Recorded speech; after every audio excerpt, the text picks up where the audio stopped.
In this movie, we'll create our primary color scheme based on the main video clip we'll use.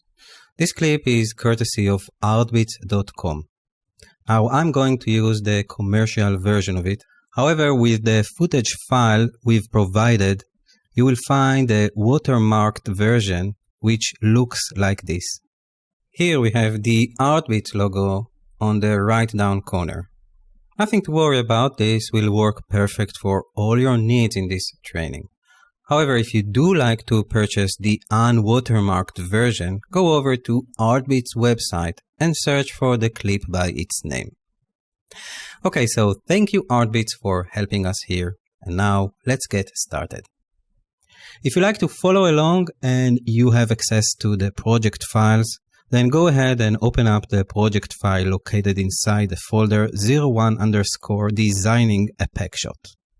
Do note that for most of the course, the project files that we've provided are suitable for version CS5 of After Effects and above.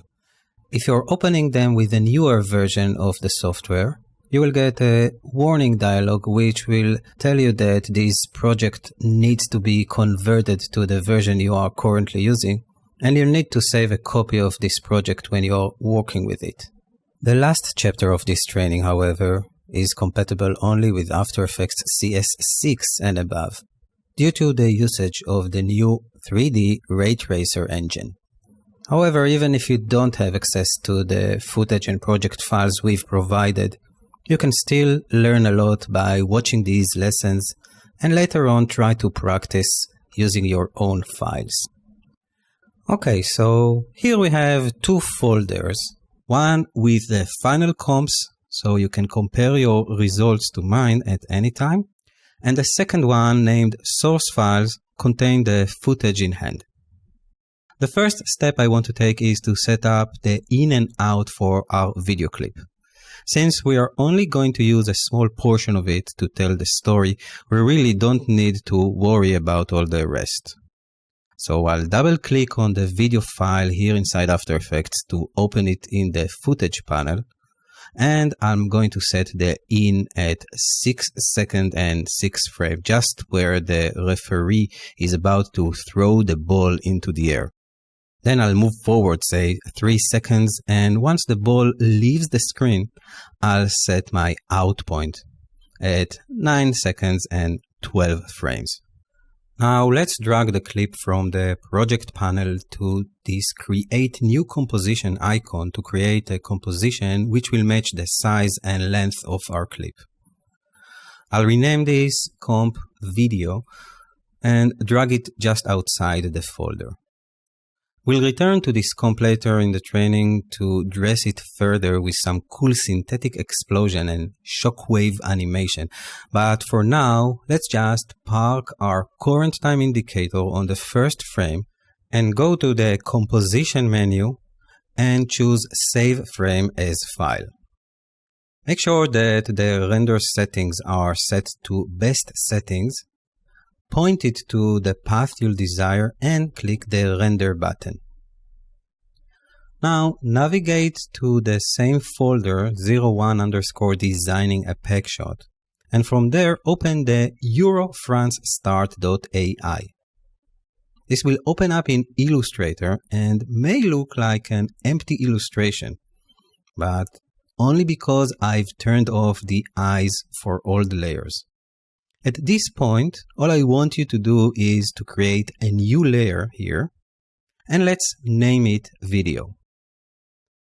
Now make sure that the layer is targeted using the double circle icon, and then go to File, Place. Locate the video frame that we've just exported and choose it. Next, let's sample a couple of the colors from this video image. So in the swatches panel, I'll create a new folder. These options doesn't really matter for now. I just want my colors to be arranged in this folder for easy access, so I'm going to approve it. And now I'll select the eyedropper tool and start sampling colors from the darkest to the brightest. I think I need no more than 6 colors in total. So first drop will be at this guy's shoulder, which looks like the darkest color in the frame. Now I don't want to sample a complete black color, so I'll move a bit to this very dark blue. Next, I reselect the folder I just created in the swatches panel and click on the new page icon to create a new color and add it to this folder. I'll tick the global option, which makes this color affect everything it's used for, meaning that if I need to change it later after applying it to my design, I'll only need to change this color and the changes will update across the whole document. Okay, so now I'll repeat this 5 times more using the same steps and choosing more colors. So next one will be, let's say, the navy blue color from the floor here. And once again, I'll select the folder, create a new color, make sure it is set to global, and press OK. The next one will be the orange color from the basketball image. So I'll try to find the best spot here to sample.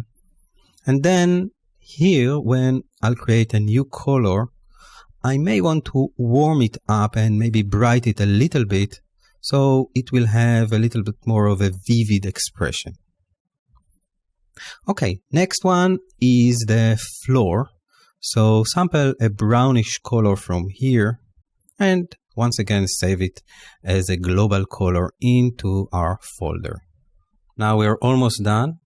We need to sample another color. So this one will be a mid-gray from the basketball referee t-shirt. And I'm going to save it. And I also want to add the last brightest color I can find from maybe this player's shirt.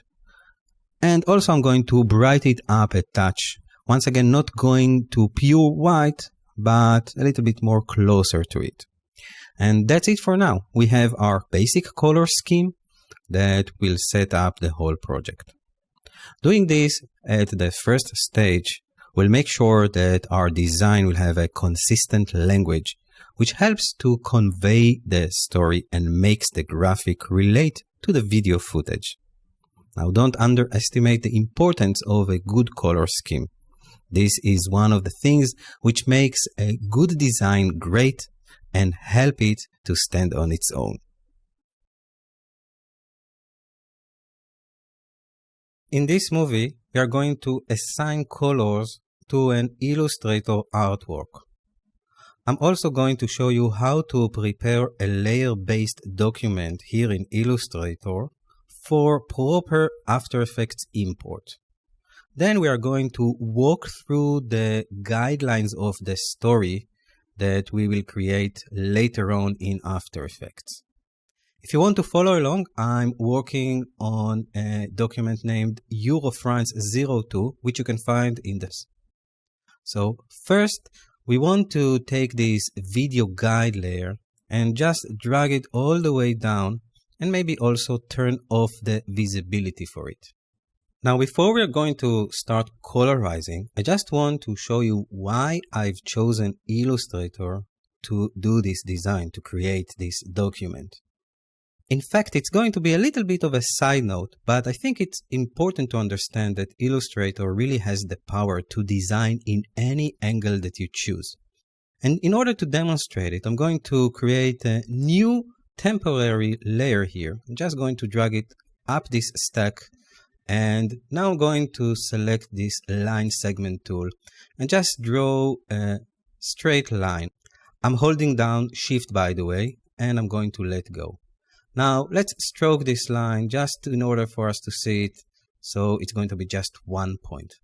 Now at this point, I'm going to choose the rotate tool and double click on it. And here at the angle, I'm going to say -20 degrees and say OK. Now, while this stroke is still selected, I'm going to go to the View menu, and under Guides, I'm going to make a guide out of it. There is also a keyboard shortcut, Command or Control 5. So now this line have the quality of a guide in Illustrator. Meaning that if, for example, we're going to take the pen tool and let's once again create a new layer just in order to demonstrate. I'm going to click here and now I can design according to this line. And this is exactly what I did. So I'm going to select both of these layers and just delete them. And now I can turn on the visibility for my guides layer. And you can see that I've already set up a grid of guides here, which I've used in order to design the document itself. Usually, I keep all my guides as a separate layer, meaning that I can easily lock it down and hide its visibility. And this is just an extra step I like to take. Of course, you can always go to the View menu, and from here you can turn on and off your guides, meaning you can hide them and then show them. There is also a keyboard shortcut. But I found this method a little bit more simple, and this way I can always turn my guides on and off. Okay, so let's take a quick look and see what we have here. I'm going to turn on the eyes for all my layers here. And you can see that almost nothing has happened on the screen. And this is because all of the layers now are transparent, or most of them. In order to see the design in its outline mode, you can go to the View menu and choose Outline. And this will show you an outline mode of the document so you can see all the layer it consists of. You can also see that everything here is snapped to these angled guidelines that I just showed you. Alright, so let's turn off the outline, go back to our preview mode and colorize each layer in order for it to tell our story. So I'm going to select the first slice and make it active. Now make sure that the fill color is highlighted. And for this one, I'm going to choose the orange color. Now let's select the right side. And for it, I'm going to choose the navy blue color. We have another one. So this is the left side. This one also wants to be blue. And now let's select the pack shot. Now in order to see its content, we need to turn off the other three layers above. And I'm also going to turn off the guides for now because this document is already made for us. So we don't actually need to use those guides. Now I'm going to also drill down and show you that in this layer, we have actually a couple of paths and groups. In order for After Effects to import it as a layered based document, each one of these elements needs to be in its own layer. And those layers needs to be in the top hierarchy of the project, exactly like you see it here. However, you can still use a couple of objects and bring them as one layer. And this is what I did here. So this pack shot actually consists of three elements. So let's choose this path. And you can see this is just the right one. And colorize it with our orange color. Then let's select the other one and use the blue color for it. And you can see that the text is already filled with white. Now, this is not a live text. I've already converted it to an outline, so you don't need this font in order to use it. So this layer will be one layer inside After Effects, which consists of these three elements. Same is true for the live layer here. It's a little bit hard to see, but those letters are converted to an outline and each one of it is highlighted with its own white passepartout, which means like a frame.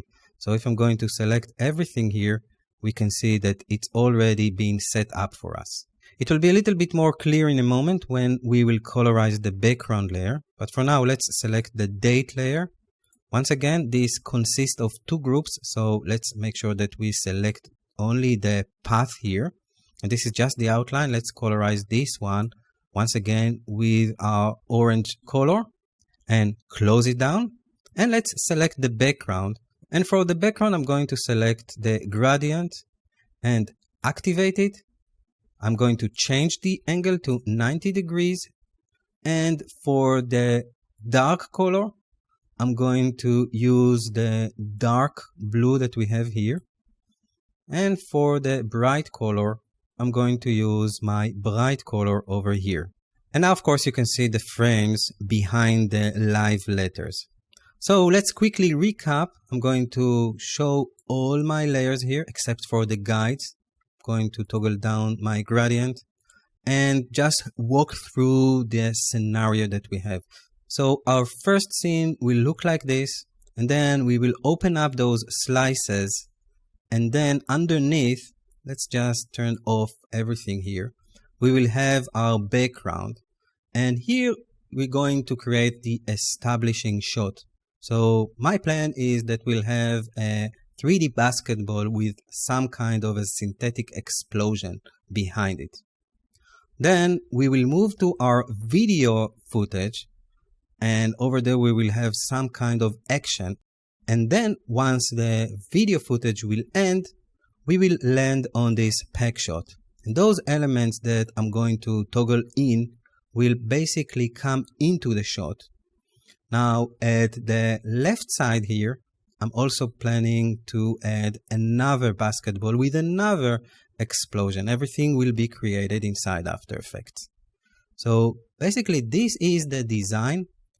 And now that we have everything ready, let's go to the File menu, choose the Save As command, and I'm going to navigate to my footage folder and just save this document with its name eurofrance.ai. I'm going to save it into Illustrator CS5 version for backup compatibility.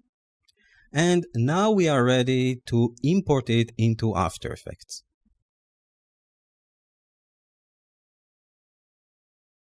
In this movie, we'll create our main After Effects composition. Basically, we'll set the stage for the promo. We'll base it upon the vector art design. Then we'll define the duration and create some audio markers according to the guide sound that we already have. I'm working inside design and setup _2.aep, which is an After Effects project, which you can find inside the first folder of the exercise file. Now let's import the illustration that we've created. So I'm going to go to the File menu, and from there I'm going to invoke the Import File command. I'm going to navigate to my footage folder and highlight the eurofrance.ai, and from here I'm going to say Open. Now you will be presented with this dialog, which allows you to import the illustration as a composition or a footage file. If you import it as a footage, you will be able to choose the layers and import them individually. However, I'm going to stick with the composition option, which will create a composition the same size as my Illustrator design. Now, since I know that I'm not going to move my layers too much, I will choose the document size, and this will place each one of the layers inside the whole border of my document according to what I've set in Illustrator. If you want more control, you can use the layer size, and this will crop each one of the layer and place it into its own unique size. However, for this example, I'm going to stick with the document size. You can choose whatever you like.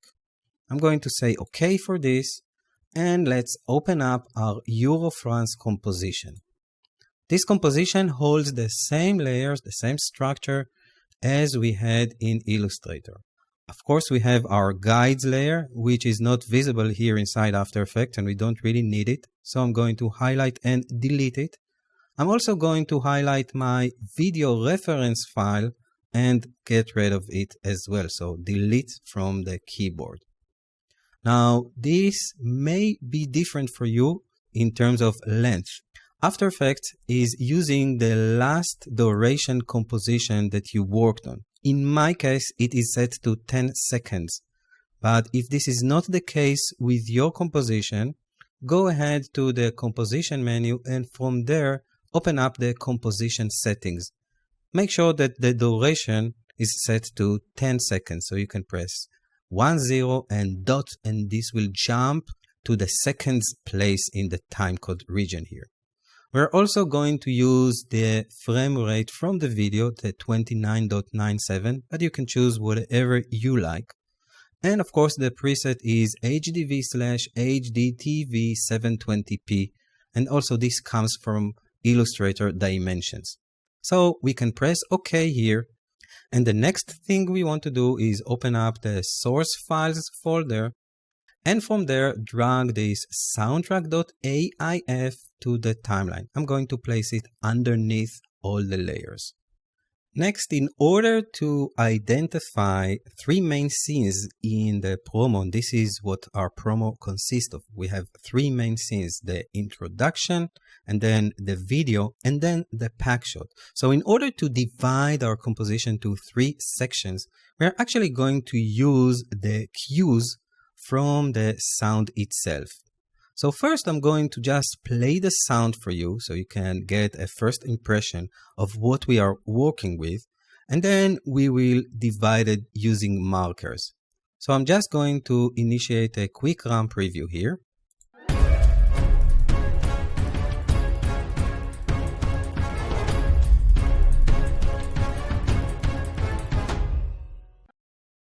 And now in order to find out how it looks visually, I'm going to toggle down the little triangle here and then open the audio one and then open up the waveform display. And this will show us a waveform of this audio. By the way, you can also use a keyboard shortcut if you want to quickly display the audio waveform. Just press LL in sequence and it will show the audio waveform for you. 1L, by the way, will show you the audio levels, and LL in sequence will show you the waveform. And now I'm going to grab my playhead basically to this area when I see this cue. And if I want to make sure that I'm really landing on this cue, I can hold down Command on Mac or Control on Windows and just hold the current time indicator here. And this will actually loop it in the same place and will help you to identify that you are really on the spot that you thought. So now I want to add a marker here. So I can go to the layer menu and ask to add a marker. There is also a keyboard shortcut, Control 8. Or if you also have an extended keypad on your keyboard, you can use the asterisk key. Alright, so this is our first marker. And now let's move here to around 5 seconds and maybe 20 frames, something like this. And I can see that there is another cue here in the sound. You can also zoom into the timeline just to verify that you are really getting the right place of your CTI. And I think that this is the second cue. Once again, I'm going to hold down Control on PC, Command on Mac, and just press on my playhead, my CTI here. And sure enough, I have this marker at place. So I'll make sure that this layer is selected. This time I'm going to use the asterisk key on the keypad and create another marker. So basically we have our three parts now. And let's also add a last one just for the last action. And this is something that I always recommend. Just find another last action, last note, and make a tiny animation just at the end of everything. So I can see once again that this might be our cue. So once again, I'm going to press on Command and make sure that this is indeed where we want it. Another method of previewing audio inside After Effects is pressing on the period key, and this will play forward. So we have the right spot. Once again, I'm going to create a marker at this stage. Now we can close the audio waveform, and we have set the first markers. We divided our scene. So let's cut our layers accordingly. I'm going to press on the Home button on my keyboard to make sure that my timeline is at the beginning of my composition. And then I'm going to select the three first layers, the slice, right side, and left side layer. Now I want them all to be visible until the first marker. So I'm going to park my cursor here And then while they are all selected, I'm going to trim the end of them using Shift in order to snap it into place to this point. Now we have the first three visuals. Let's go to the next marker. You can press the letter K in order to move forward to this marker. And here we basically need to start the pack shot, the live and the date layers.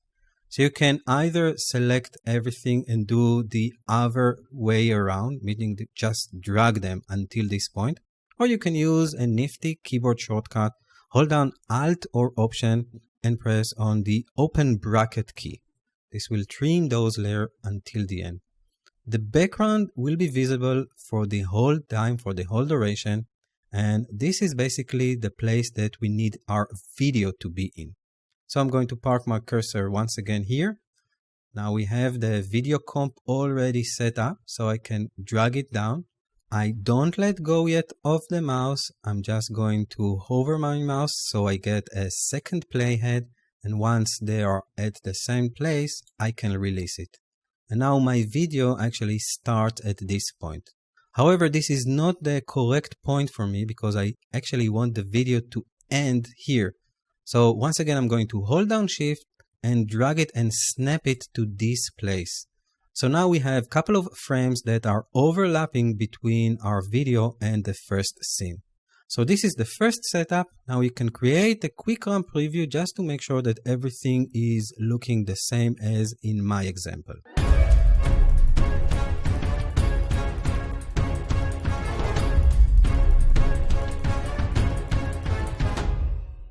Obviously, it doesn't look impressive yet, but this was just the first step of dividing our composition to 3 parts and placing everything according to the sound cues that we've created.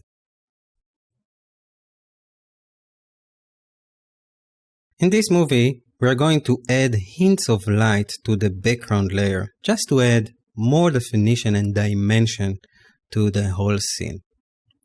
I'm inside the project design and setup _3, which you can find as file. Now I'm going to turn off the visibility for the other layers just to be left with the background color by itself. Now to generate our light source, we're actually going to use a solid layer with 2 masks. So I'm going to go to the layer menu, and from here I'm going to create a new solid. I'm going to sample the brightest color I can see on the screen here from my background design. And I'm going to name this layer Lights. Make sure it is comp size and choose OK. Now I'm going to drag this layer just on top of my background layer. And then from the mask options here, I'm going to choose the ellipse tool. And now I'm going to freely create 2 ellipses on the screen. One basically over here, and you can always use the space bar if you want to move it around. So I'm keep holding my mouse and using the space bar until I find that this is the correct location. And then I'm going to maybe zoom out a little bit by pressing Command-, or you can also use this pull down menu. And just create a second mask. So once again, it doesn't need to be precise, just something maybe over here. This will give us hints of lights. In order to integrate it better into our scene, let's make sure that both masks are selected. And once again, I'm going to fit it back up to 100% so we can see a better and clear picture. And then while they are still selected, I'm going to press F in order to show the feather properties of the mask. I'm going to just start scrubbing this value until they will integrate into the scene perfectly. So somewhere around maybe 230 pixels should look nice. Now we can close it down and deselect everything by pressing F2. And now you see that we have modified our background a little bit. Now to my eyes it looks a little bit too much here. So I'm going to select the layer and then press MM in sequence. MM in sequence will actually open up the mask properties for each one of the layers. So if the layer is close, and you press MM in sequence, this is what you'll get. And now I'm going to play with the opacity of the masks. So they won't be the same and it will integrate a little bit better. So maybe 75 for the red mask. And I think for the upper one, we should go even lower, somewhere around maybe 50%. And I think that this looks a little bit more interesting than what we had before. Those hints of light will help us later when we will composite back our elements. So just for example, I will show you the pack shot here. And you can see that when we are looking at the letters, they have some kind of a light or a better definition underneath. I think it makes the whole scene a little bit more live, and the background doesn't seem to be so dull with just a simple gradient as we had before. To create a decent and convincing scene, we'll need to take the time and assemble few elements. Later in this training, we'll composite them in one main composition, but for now, we need to create them basically from scratch. In the next movies, I'll show you how to prepare all 5 of them, starting with our main element, which will lead the way, the basketball. In this movie, we'll generate a matching basketball which will relate to the one that we saw on the video footage.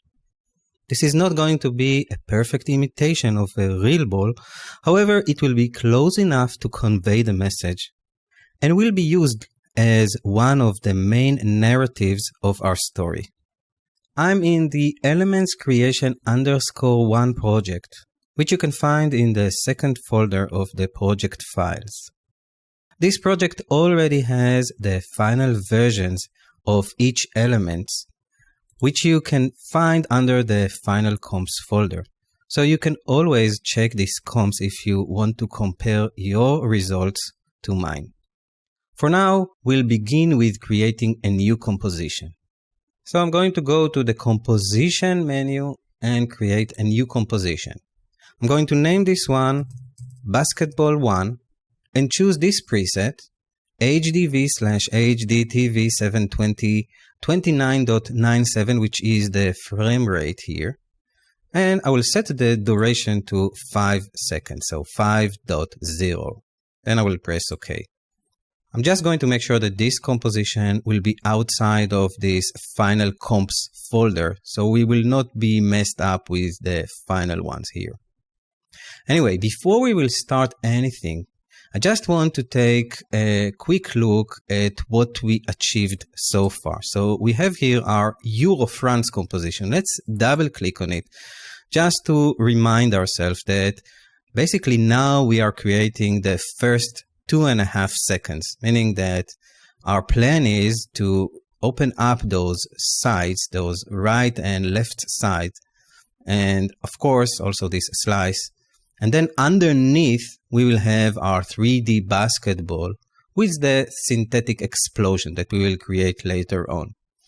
But do remember that this will happen basically for 2.5 seconds, and then we will transform to this video. So this video will actually start on 2 seconds and 20 frames. So back in our composition, let's just drag down our video layer and make sure to aim it to the correct place. So I'm going to place my cursor here and just type 220, which is 2 seconds and 20 frames, and just drag this video until this point. However, this is not the correct point because remember, we have a couple of frames which we'll need to take under our account in terms of the transition. So I'm going to select my video layer here and press I in order to find out the correct position, which is 2 seconds and 16 frames. So I'm going to back up using page up 1, 2, 3, 4 frames, and then just drag this video and make sure that it is aligned here. And this is just a reference frame. We are not actually going to use it and render. So in After Effects, if you want to use something as a reference, you can actually go to the layer menu and turn it into a guide layer. This will place this little blue grid and it will make the video appear here, but will not be rendered once you use this comp in other comps or render it as a final movie. So it's just going to help us to identify the spot. I'm also going to go back to the 220 mark, so we'll have an idea where this is actually going to be visible in the scene. Okay, so this is the first preparation. Now let's go back to the beginning of the composition and create our 3D ball. In order to create it, we'll use actually two main effects. We'll use the CC sphere effect and also a couple of instances from the circle effect just to imitate the lights that we have in the video. But let's go one step at a time. I want you to open up the source files folder, and here you'll find two basketball texture which I already pre-made for you. Let's double click on one of them and it will open up in the footage panel. I'm going to fit it to 100%. You can always use the keyboard shortcut Shift plus question mark. And as you can see, this is an unfolded texture, which will now going to wrap around the sphere. So let's just drag it down to our composition. And then under the effect and preset, you can search for the sphere effect, which you can find under the perspective category. While the layer is still selected, you can double click here. And guess what? This is exactly what we expected. It maps the layer onto a ray traced sphere, giving us the options to also control its light, shading, and of course the rotation values here. And we need to match all of those to our video reference. So I'm going to choose the composition panel, and I'm just going to type 1 on the regular keyboard, and this will take me to the first marker that I've created in the scene. Now, since we are going to use the video as a reference guide only, I'm going to select it and just move it so we will be able to see it. It doesn't even need to be something beautiful, just something that we can compare our creation to. Now let's reselect the layer and let's try to eyeball it to the same angle first. So I'm going to start with the rotation X here and just find an angle which will look as close as possible. So I will go with 40 degrees here. And then let's also try to move it a little bit on the Y axis. So maybe -5 or even -4 degrees will give us more or less the same angle here. And I think that we also need to play with the rotation Z here. So maybe just, once again, just very little numbers, something like -3 degrees. And I think we have more or less the same angle. Now, of course, this basketball have lots of other stuff which we are not going to worry about because, as I said, it is just one of the narrative here. It doesn't really have to be the same exact ball.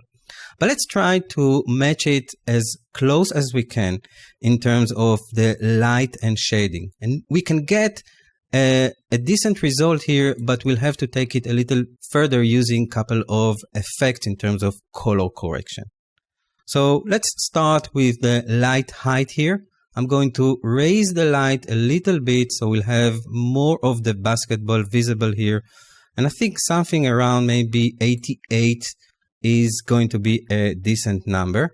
Now, under the shading, I also want to raise the specular, which is the highlight area of the basketball. So maybe around 40, just to give it a little bit more of a highlight here at this point.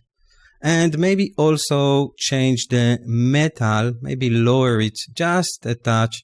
So we'll have something more similar to what we can see on the screen. So I'm going to go with 28 here. Now, obviously, the light is coming from a different direction. So you have this circle here, which you can then use in order to find the best way. And I think I'm just going to zero everything here, just in order to make this light appear like it is from the top. Now, this is as far as we can go with the CC sphere effect in terms of matching the lights and the shape to the real 3D basketball that we can see in the video below.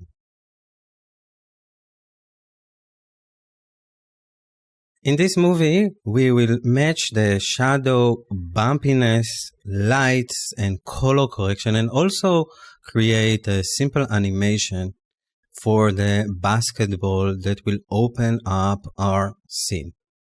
I'm in elements creation _ 2 project file. I'm going to reselect my basketball, which already has the CC sphere effect. I'm going to collapse this effect for now, and let's add some color correction to it, just in order to match it to the colors that we are seeing here in the video. A good way to deal with these kind of color corrections is using the levels effect.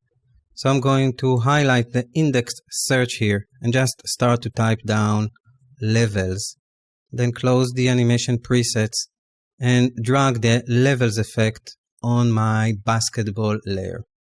I'm going to refresh the histogram just by changing the input black and also give myself a little bit more room so I can see the end of the display. Now for starters, I'm going to play with the output white just in order to match the general lighting in the scene. So somewhere around 165 should look nice. Now we need to go on a channel by channel basis in order to try and match those colors of this layer to the video as close as possible. So the easiest way to do it is just go from the pull down menu, choose the red channel from here, and then display only the red channel of the whole comp. Now you can also use a keyboard shortcut to toggle between the RGB channels of the composition display. Using Alt or Option +1 will give you the red channel, Alt 2 will show you the green, and Alt 3 will show you the blue. So we can see the different channels and it will be a little bit easier to make those changes. So let's press Alt 1 in order to return to the red channel. Here we are in a good state. I think that we might want to change the red input black just a touch, maybe around 15, and maybe play just a little bit with the red gamma. Let's go now to the green channel by pressing Alt or Option 2. Switch this channel under the levels effect to the green, and maybe also play with the gamma of the green here, because we almost have a good match. So somewhere around 1.1 I think will give us the best results. Now let's switch to the blue one here, and once again use the keyboard shortcut, Option on the Mac, Alt on the PC with 3 to give us the blue channel display. And here I think we need to take the blue gamma way up, so maybe around, say 2, maybe 2 point something, so something like this. Again, I'm just eyeballing it to look as close as possible. And I think that basically this is all we need. Now if you press Alt 3 once again, you will be switched to the RGB mode. And look at this, we have almost the exact same colors. We need a touch of maybe saturation and vibrance. So once again, I'm going to use effect for this one. So under here, I'm going to type down vibe, which will isolate the vibrance. Just drag it here. And here we can use the RGB composite. So just make sure to maybe add a little bit more vibrance and maybe a touch of saturation as well. So maybe 8 here and I don't know, maybe 37. And I think we have a close match. Once again, this is a subjective judgment, but using this RGB method, we can easily match those colors to look more or less the same. Now we have to create the highlights. You see, we have a couple of lights that we might want to mimic here in the basketball that we've created. We'll create those with the help of the circle effect. So once again, I'm going to start to type circle, and here it is. Let's close the animation presets and make sure that we can see the circle effect. I'm actually going to take this effect and put it just above our levels, so we'll have all the color correction afterwards. Now we need to play a little bit with it. First, we need to change the blending mode of the effect. I'm going to use this pull down menu and maybe choose something like overlay. I don't think this will work, so let's try soft light. I think that soft light is the one for us in this case. So now let's try quickly to match the radius and also play a little bit with the feather, just in order to create something which looks similar to this highlight here. For the radius, I'm just going to go down maybe to, I don't know, something like this, so say 32. And for the feather, I'm just going to bring it maybe somewhere over here. We might need to play a little bit with those numbers until we have a decent match. Now you can press here on the center target and just place this new light that we added at the correct spot. Once again, we are not trying to create a complete duplicate of this real ball, just to give the sense that it is in the same environment. So something like this should work. Now I'm going to select this circle effect, go under the edit menu and choose the duplicate command in order to create another one. And I'm going to target it using the center axis to the other side of the basketball. And this time let's give it something a little bit more bigger in terms of the radius, and maybe also expand the feather a little bit as well. So we'll have some kind of another light here in the scene. Now the only thing missing here is the animation of the ball itself. In the video, you can see that it is moving, and I want to take this even a step further and create some kind of a revolving ball at the beginning of our scene. We are going to achieve it using the CC sphere effect. I'm going to place keyframes for the rotation X and the rotation Y at their current place in the timeline.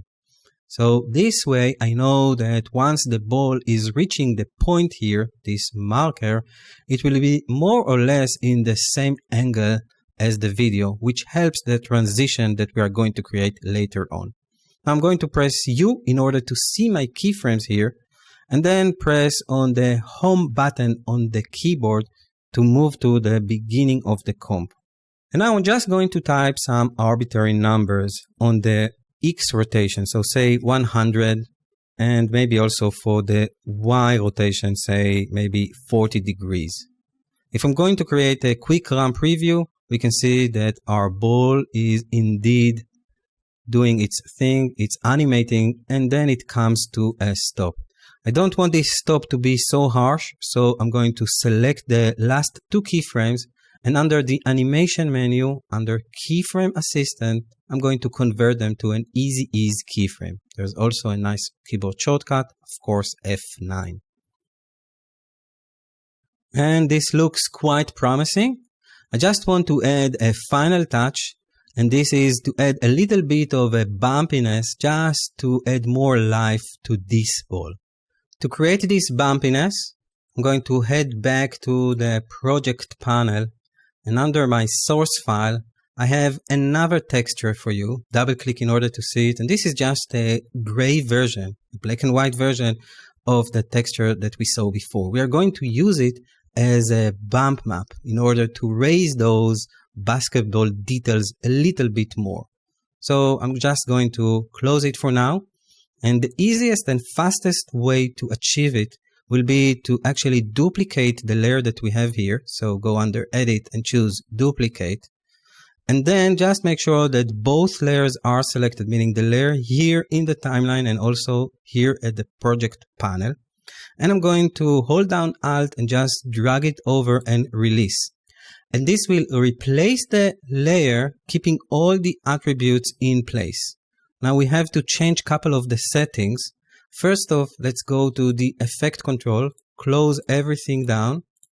We don't need the color corrections here, so I'm going to highlight both of them and delete them.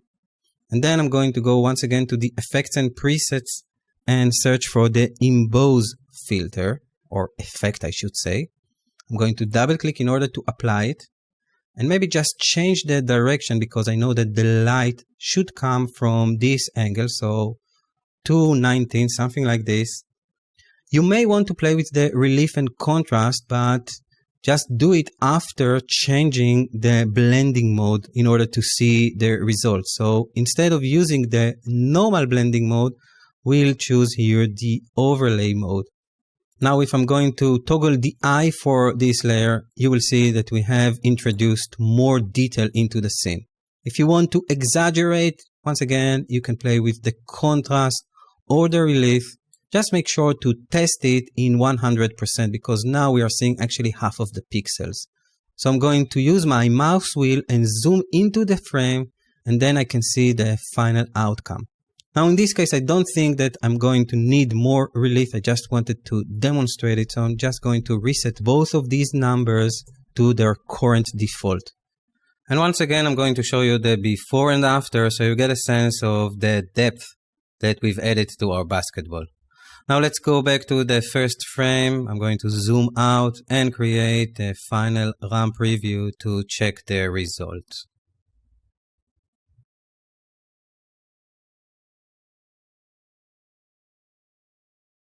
In this movie, we'll create an alternate version for the basketball animation for the ending of the promo using very basic expressions. I'm inside elements creation _3. This is a continuing project which you can find in the second folder of the project files. I'll start by selecting the composition named basketball1 and duplicate another copy of it. Let's rename this one basketball2 and double click to open it up. I will basically going to use the same elements here. However, since this will be the ending of our composition, the ending of our movie, we want to take a look at the end of the video action. So first off, I'm going to select my video guide layer and I'm just going to drag it so we can see basically the end action here. And I'm also going to maybe just move it a little bit so we'll get a sense of how this basketball look when it actually leaves the screen. So this is what we are after. We want to basically create something which will correspond and continue with the same look and feel of this ball. Okay, so let's open up first the first layer, the basketball bump, and I'm just going to make a little bit more room for us so we can see it. I'm going to press E in order to show my effect, and then I'm going to drill down the CC sphere effect, and underneath I'm going to drill down the rotation effect. Now I want to tie this rotation, and I just want to remind you that we have a bump layer here. I want to tie this to the rotation of the effect of the main basketball. So we are going to use expression just to quickly pick whip the same properties for this effect onto this effect. So once again, I'm going to press E in order to see the effects. And then I'm going to drill down the CC sphere and drill down the rotation. Now we want to tie all three because here in this case, we will create animation for everything. So first, let's get rid of the animation that we already have here. So first, I'm just going to park my CTI, my current time indicator at the beginning of this comp, and then just dismiss these keyframes. And then I'm going to highlight all three, and I need a little bit more room to work here. So I'm going to press on the tilde key, which will make this panel full screen. Now we can right click on it and choose to reset it. And then we'll do the same for the other basketball. So we're going to delete the keyframe, select everything here, right click on it and choose reset. Now let's tie both of the effect one to each other. So I'm going to highlight the rotation X for the upper layer, hold down Alt or Option and enable an expression. And all I want to do here is just drag the pick whip to this rotation X value and then let go or press on the Enter key in order to accept the expression. I'm going to repeat the same steps for the rotation Y, tied it to the rotation Y of the lower layer, and once again use Alt or Option to enable an expression and tie the rotation Z to the rotation Z of the corresponding layer. And that's all we need to do here at the upper stage or the upper layer. So I'm going to close it down, and I'm also going to press once again on the tilde key so we'll have a better sense of what we are doing. Now let's find out what are the values that we are going to start working with. So once more I'm going to eyeball it to what I see on the screen. So let's say that for the rotation X we are going to choose an 80-degree value. For the rotation Y, let's move a little bit to the right and maybe 20 degrees. And for the rotation Z, somewhere around, I think, maybe 50. And remember, this is just roughly the same numbers. It doesn't really need to be precise. What I'm looking for is the same angle that this basketball will have when it leaves the screen and then reappear at the last stage. So now, after we have those numbers plugged in, let's add to them a simple expression which will help to animate it over time. So let's start with the rotation X. I'm once again going to select it and press on the Alt or Option key to enable an expression. Now I'm going to use a very simple expression and then copy it to the other values. And the expression goes like this. It says value, which means keep the current value that it has, and then plus, which means add to it, times, let's say minus 10. And this will take the current time and multiply it by this number. So it will take the value that it has now, the 80 degrees, and as the time goes by, it will just multiply it by minus 10 degrees, and hence will create this lovely animation without the need to keyframe anything. Now I'm going to highlight this, copy it to memory, and then enable an expression for the rotation Y. Use Ctrl V on the PC or Command V on the Mac, and just paste the same expression for the other two values. And once again, if we are going to take a look at it, we see that we have an automated animation of this basketball rotating in its place. Wonderful. This is all we need to do here. We can now collapse this layer and we can continue to the next stage. In this movie, we are going to create a physical explosion using the shatter effect. Actually, it's going to be a double physical explosion, and it's going to be used as one of our main graphic elements. And like always, if you want to follow along, I'm inside elements creation _4, which you can find in the second folder of the exercise files. Now, before we'll begin, I just want to return quickly to Illustrator, where I still have my document open. And basically, I want to copy the colors that we've created, our color scheme. Now, since After Effects at this point doesn't have a built-in swatches panel, you can't really export the swatches and import them into After Effects, except if you're using a third-party solution or some free scripts from Adobe. I'm not going to show you this or take the long way because we basically just need to sample colors here and there. So I'm just going to do the rough, quick and dirty way of capturing part of my screen and then import it back into After Effects. If you're working with the PC, you have a couple of utilities to do so. You can either press on the print screen and then take the whole picture and crop the area that you like. And if you're working on a Mac, you can press Command-Shift-4 and then just marquee around the area that you want to capture and let go. This will take a snapshot of the screen and then you can rename it and import it, of course, to After Effects. I've already set up this for you, so even if you don't want to do this or you don't have the patience, you already get the files from me. So let's say thank you to Illustrator, quit out of it, return to After Effects, and here in the project panel, double click and navigate to our footage folder where you should find the colorscheme.png file and just open it up. The display here is good enough for us to sample colors, and from time to time, if we need it, we can grab a color from it. I'm also going to place it in our source files folder just in order to keep things nice and tidy. And now we are ready to create our first explosion or shatter composition. So let's use this little button to create a new composition. We'll keep the same preset, the same dimensions, so HDV 720, and we'll name this one Shatter 01. Let's change the duration here to something a little bit longer, so 7 seconds should be plenty of time for what we need, and say OK. Now let's open up our source files.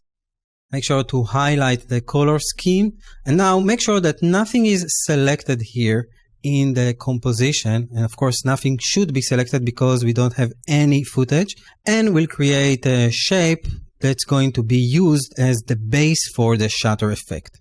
So let's select the ellipse tool here, and let's just draw an ellipse on the screen. So it doesn't have to be something precise. I'm just going to use spacebar from time to time to move my shape and maybe end it like so. Now for this instance, I don't want to use the gradient that I have from last time. So I'm going to press on the word fill and make sure that I'm filling it with a solid color. And then I'm going to press on the color itself, use the eyedropper, and sample the grayish color that we have from our color scheme. I also want to make sure that we don't have any stroke whatsoever, so I'm going to press on the stroke and make sure it is set to none. And now we are ready to use the shutter effect in order to create our fancy explosion. So I'm going to drill this, and under effects and presets, I'm going to actually go down and open up the simulation category. Over there you can find the shutter effect. So I'm going to select it and apply it to the layer. And if you want to know what it does, like every effect in After Effects, you are more than welcome to press on the About button, and it will tell you that this effect will blow stuff up. What an excellent description.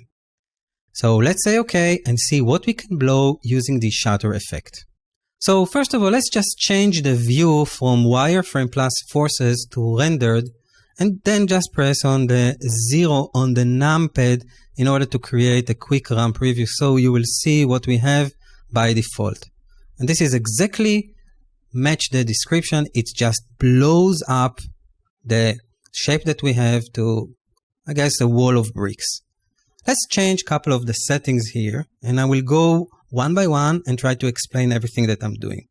So I'll open up the shape, and instead of bricks, you can use actually a lot of pre-built shapes. You can also use your own custom shape. But for my instance, I'm going to choose the glass one. Let's change the repetitions from 10 to something a little bit more crowded. So I'm going to go with 35. And then once again, I'm going to create a quick run preview so you can see the effect itself. All right, so nice shattering on the screen.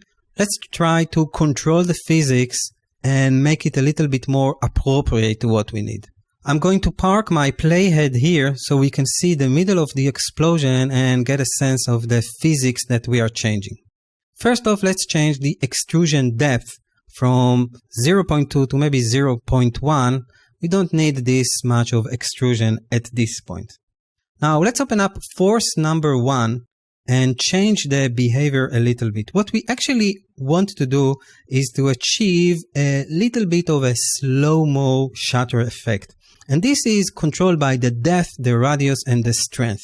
And by the way, if you want to see those forces, you can always return to one of the helpful views here, such as wireframe plus forces.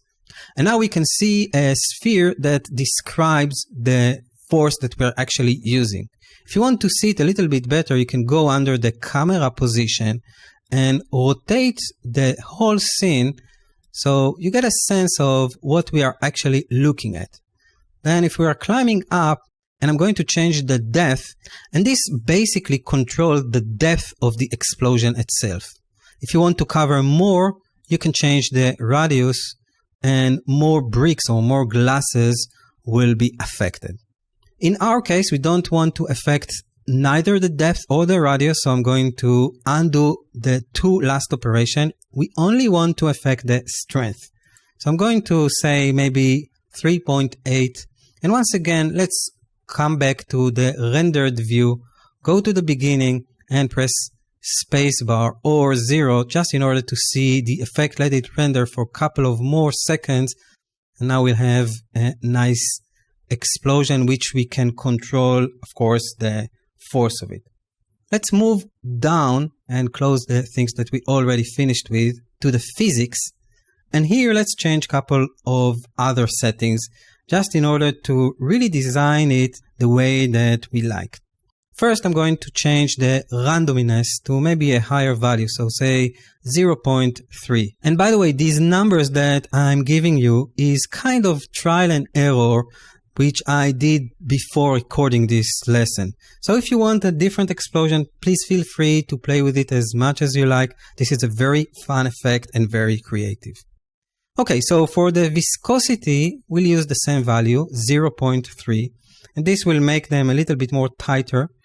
Now let's leave the mass variance as is, but we want to affect the gravity. Instead of pulling those pieces down, we're going to change it actually to 0.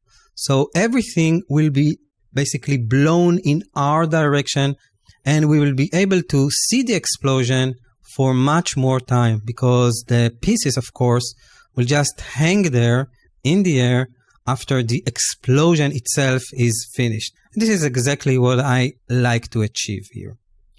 Okay, so now we are down to the camera position, and I want to make this a little bit further away from us. So first let's try to change the Z position. And once again, I'm going to use something which I know that is going to work for me. So let's say 4.5. And this will take this position or take this object and just move it in the Z position away from us. By the way, you can also use an After Effects built-in comp camera, but for this instance, we're going to stick with the built-in camera of the effect itself. Now for the X rotation, let's set it up to -60. And for the Y rotation, let's set it up to -13. And I think that basically this is the primary design of what we actually want to achieve. Once again, I played with this, and using those numbers, I just made sure that it will look like everything is living in the same environment, which means that the light is coming from above here, and the explosion will look very nice when we will integrate it later with the other elements that we are going to build. For now, this is all we need to do.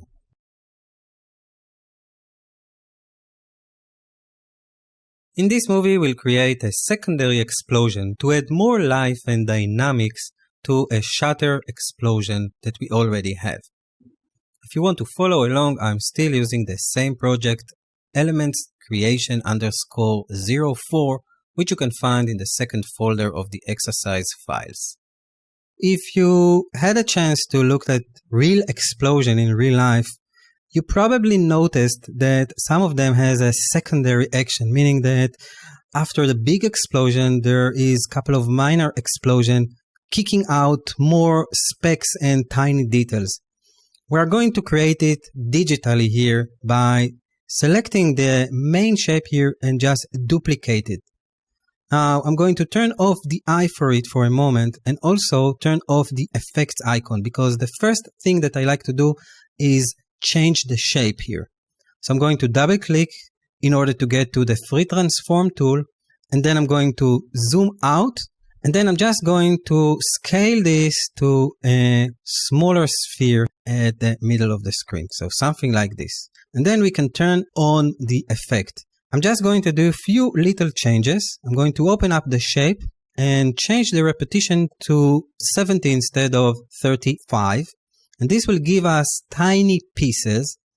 And also, let's move it a little bit away in terms of the Z position. So maybe just change it towards us just a little bit. So those tiny pieces will have a semi-different move. Okay, let's open up both of them and go to the beginning and just create a quick run preview to see both of our explosions in action. And this looks very interesting. It almost has a feeling of real slow motion explosion. If you want to add more details, you can always select one of the shape, maybe go to the fill color, change the brightness of the shape itself to a different kind, and then you have a little bit more of a variance between those little pieces. And I want just to remind you that we're not going to see this explosion from the beginning. We're just going to see it underneath our swiveling basketball. So this definition of couple of colors will actually have more logic when it will be combined with more elements. So maybe I'm going to reverse it a little bit here, just not to be so harsh. And let's finish up by creating a final run preview to see what we've created.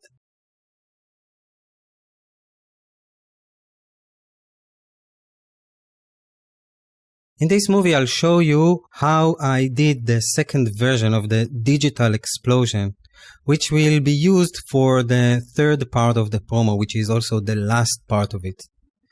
I'm in Elements Creation _5, which is a continuing project which you can find inside the second folder of the footage file. I'm going to open up this Shutter 02 composition, which I've already created. And this is using the same principle that I showed you in the earlier movie. So we have two basic shapes here. The upper one, which is a smaller circle, and underneath a bigger one. Let's start with the bigger one first. I already applied the shutter effect to it. I'm going to turn on the effects icon so you can see what I did. Same as before, in the shape I used the glass pattern. Repetition were defined to 35. And under force 1, I determined that the depth here in this case should be this number, 0.24. The radius is 0.84 and the strength is 6.5. Those numbers correspond to the force that will affect the explosion. And you can see when I'm switching to the wireframe plus forces mode, how this will react. I also turn down the gravity under the physics section, and to create this kind of an angled version, I open up the camera position and played a little bit with the X and Y rotation, and in this case also the Z rotation as well. I moved it away from us using the Z position, and let's return to the rendered view. Go to the first frame and just create quickly a run preview. So you can see it's basically the same explosion going in very slow-mo, just in a different kind of angle. And we will use it underneath the second basketball that we created earlier. In order to emphasize this as well, I've created the same steps, meaning that I duplicated this one, reduce its size, once again apply the shutter effect on it, and this time I've changed the repetition to 70, so we'll get tinier pieces and basically set up the system more or less the same way, creating a secondary explosion with a little bit of more tinier parts that explode. Combining both together will generate this look. So you can see that using the shutter effect, although it's showing its age, it is very old effect in terms of After Effects, you can still create some impressive and realistic moves, and using the physics and the dynamics of the pieces, we can actually generate a compelling animation that will help us to once again deliver the message that we want.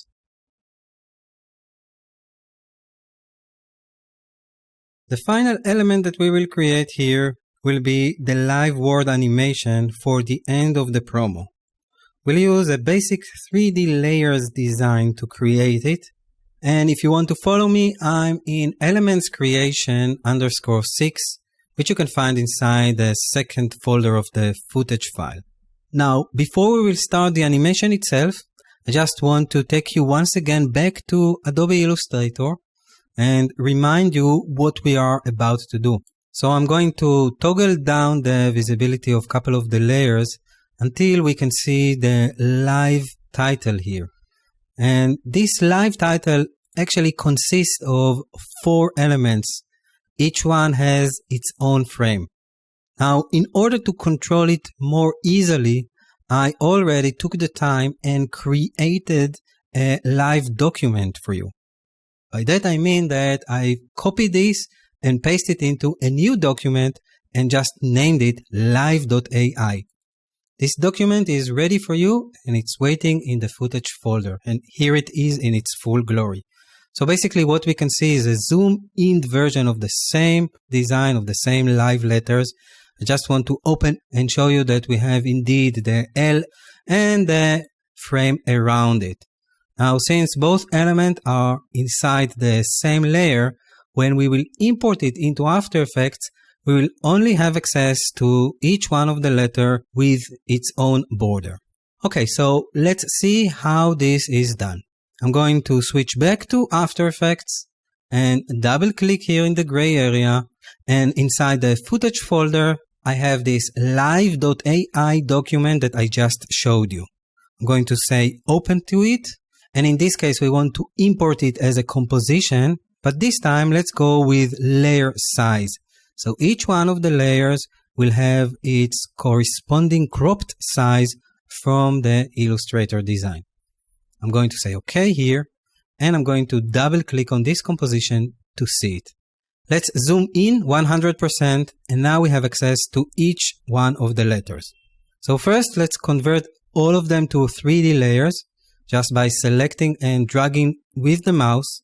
And then let's select layer number 1, the L, and we will open up the transform for it, and we only want to affect the Y rotation and the opacity.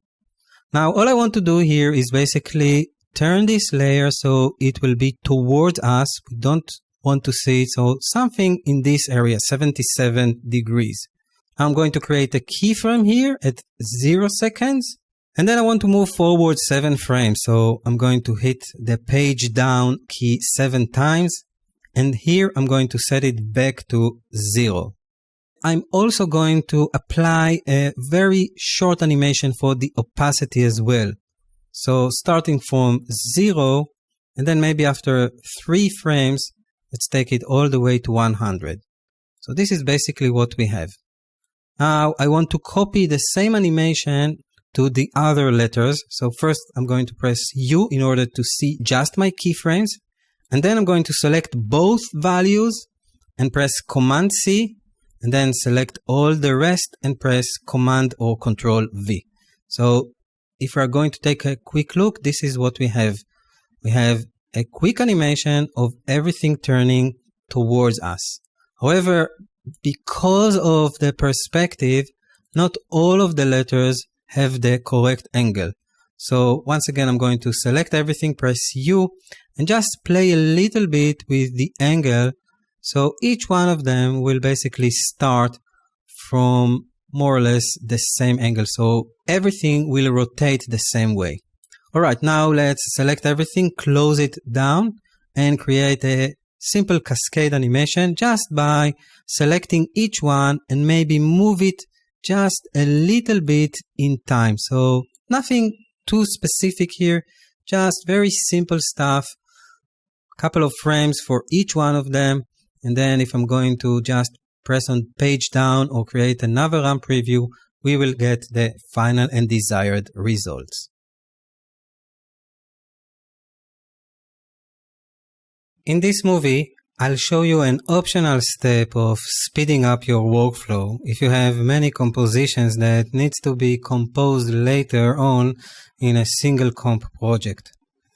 This will save you render time later on if you're planning to use the outcome of these compositions and can really speed things up.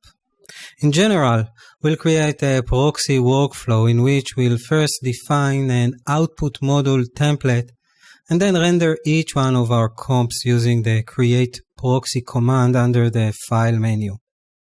If you want to follow along, I'm currently in elements creation _7 project, which you can find inside the second folder of the project files. Here we have our 5 compositions we've created using some render heavy effects such as the CC sphere and the shutter simulation effect. First, I recommend to create different defaults for the render settings and the output model under the templates. So let's start with the render settings. This is the simplest one. I'm going to choose this one. And here under the movie proxy default, I'm going to change it from its draft setting to best settings, meaning that when we will render a proxy, it will use the best settings available, hence will create a final movie. Now I'm going to say OK for this one. Once again, I'm going to return to this edit menu, and under templates, I'm going to open up now the output module. Now, the defaults that you probably have for the movie proxy will be lossless with alpha. I have nothing against this preset, except it will create huge files on your hard drive. So let's define a different codec, which will yield basically the same result, but generate smaller files.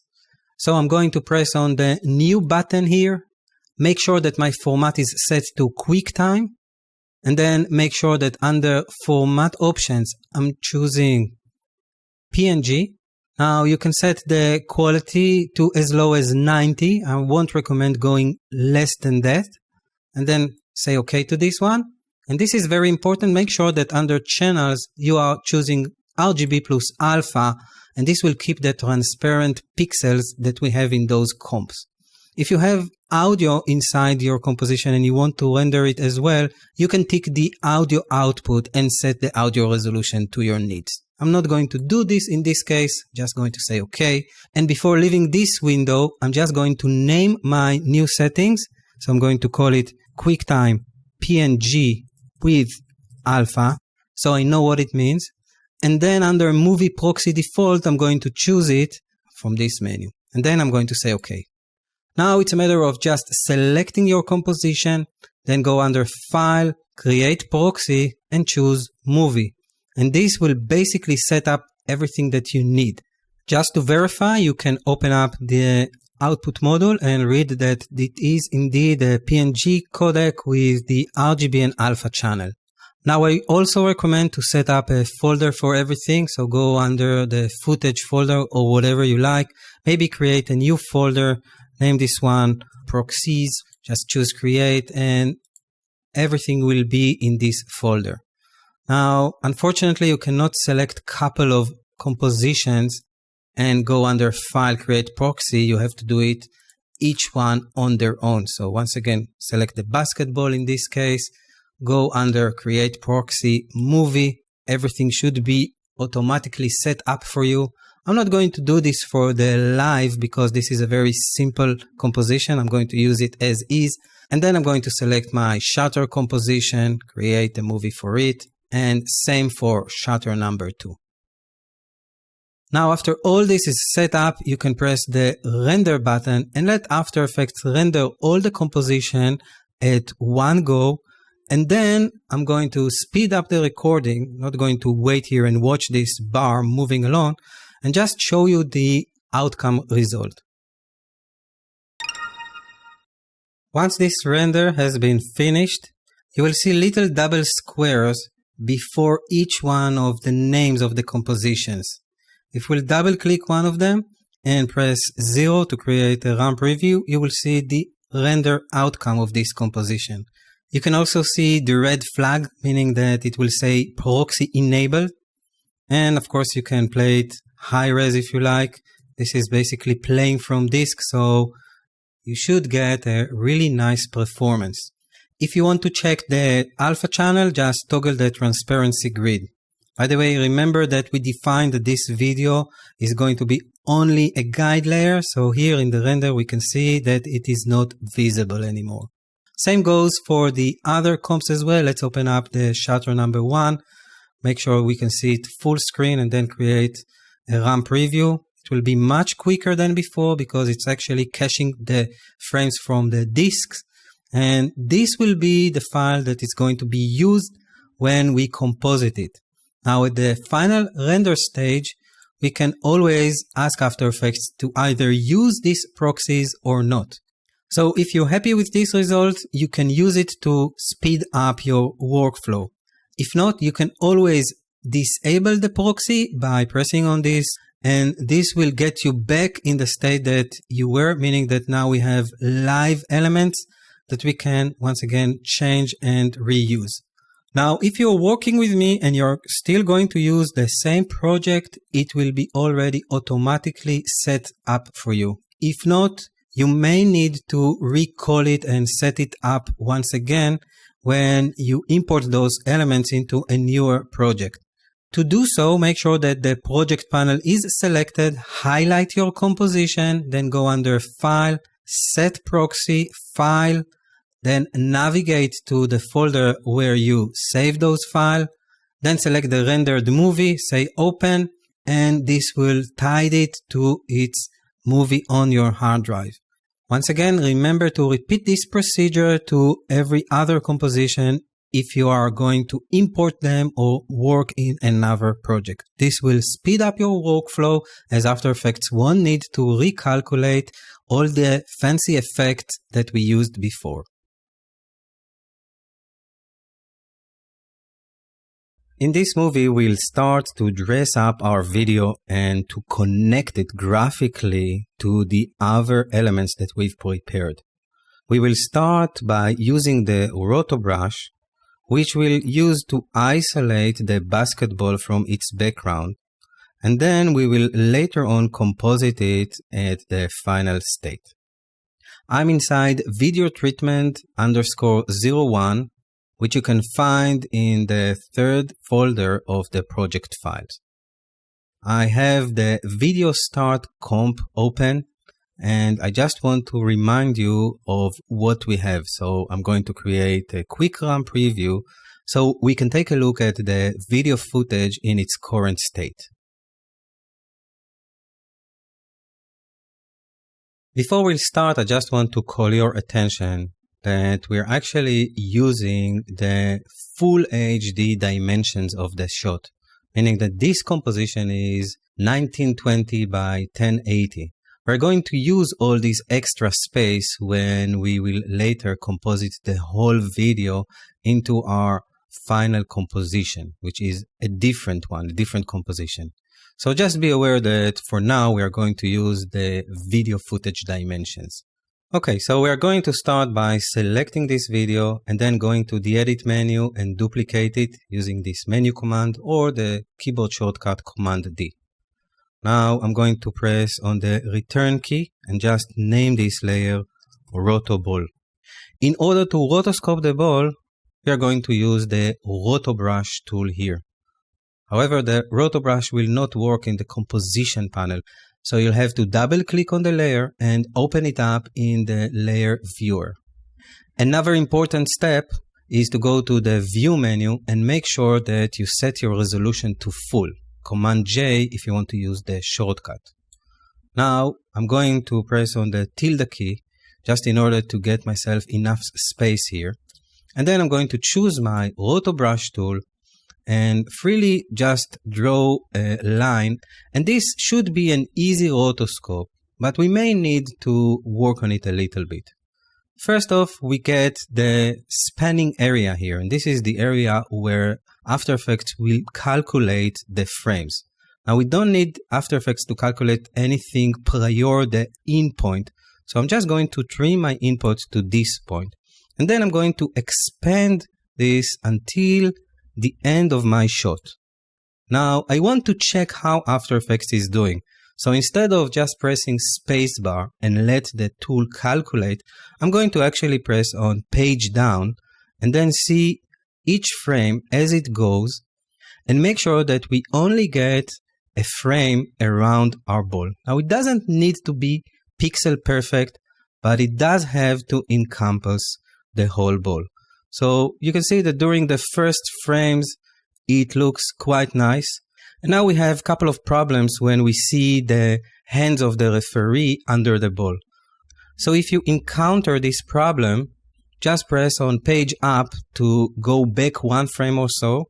And then I'm also going to use Command or Control plus to really get close so I can see what I'm doing. Now at the first frame that I see that it is not working well, I'm going to press on Alt or Option and gently try to remove and teach the tool what I want to be included and what not. So I'm just going to move forward now, and I see that I have another area which I need to once again hold down Alt or Option and just remove from my rotoscope result. Then let's move forward. Once again, we have a couple of fixes that we need to do. Now, you can also use the mask tools if you want to isolate it. It will be a nice system, but I found that using the roto brush in most cases will give you a better and faster result.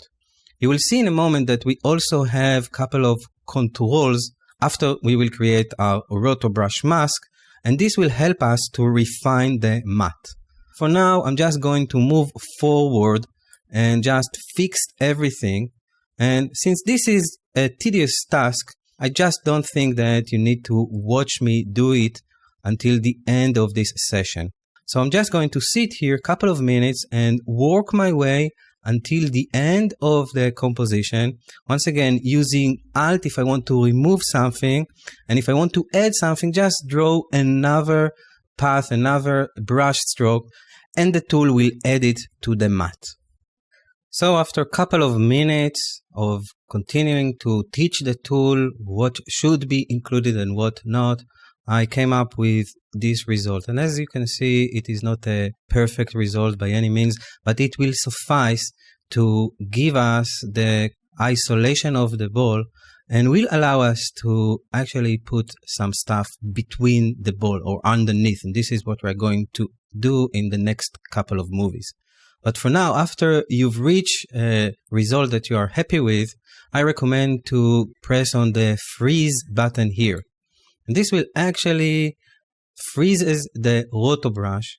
It's almost like rendering the cache files to disk, and it will allow After Effects to work very quickly and prevent the tool from giving you any kind of different result or surprises while you're continuing to work with this.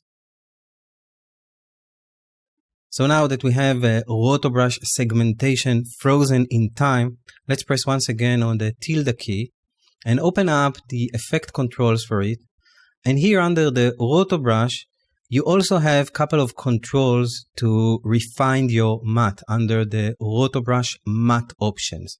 Now, in order to see the result, you can either return to the composition, and this will mean that now we can actually turn off the eye for the lower layer, and now we have only the basketball visible. Or you can return to the layer panel itself and just use those three icons and determine what you wish to see. For example, I can watch the alpha channel now, and this will give me a better idea what I'm doing when I'm changing the matte controls. So I want to maybe smooth them out a little bit more. Let's try maybe 20 pixels. You can see the result is much cleaner now. You can also feather it more if you like. So let's give it a double amount, so maybe 40%. And if there is a need, you can always tick the refine matte here, and it will help you to reduce the chatter, and also, most importantly, will enable motion blur. Now, under the motion blur, you have more options, but usually I tend to keep the defaults, which tends to give a nice outcome, a nice result. So I'm going to once again click here just to see the final state. And let's just go to the beginning and create a RAM preview just for the roto brush tool to see the result of it.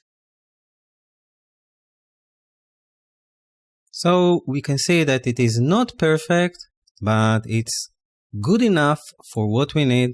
I'm just going to press on the I letter and play the short amount of frames. Once again, you will see we have a nice feather around the border, and we do indeed get a nicer result using the motion blur options under the refine matte extra options. In this movie, we're going to match the theme of the promo, creating another digital shutter, digital explosion that will appear underneath the basketball that we isolated. I'm in video treatment _02, which you can find in the third folder of the project files. And if you want to follow along, open up the explosion comp start and let's start exploding. Once again, we are going to use the shutter effect. And I've already prepared for you a shape that we will use in order to explode. This is just a basic shape created using the ellipse tool, and under the fill options, I choose the radial gradient with bright color at the beginning and mid-gray at the end. And the reason that I choose this gradient is that when we are going to shutter it, we will have some kind of variations in the pieces. Okay, so let's select this and then let's go here under the effect this time, and from the simulation category we'll choose once again our beloved shutter effect. Now I'm going to turn this to a rendered view and change a couple of the settings. First, let's open up the shape. And under the shape, once again, we will use the glass shape just to match the things that we did earlier. And let's raise the repetition to 15. Now, I might want to change the direction here as well to 90 degrees, and you will see the reason in a moment. For the extrusion depth, let's just type down 0.1. And let's head to the force 1. Remember, the force is what's actually causing the explosion, the shutter itself. Now, in this case, I want a very low strength. So I'm just going to lower this from 5 to say 1.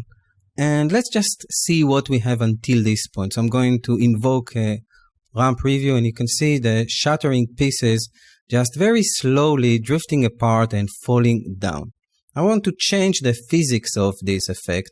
So let's close the things that we are done with, open up the physics section, and here let's change a couple of the settings.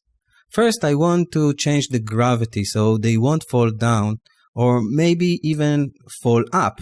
So I'm going to set it to 0.5 and then change the direction instead of 180 degrees to 0.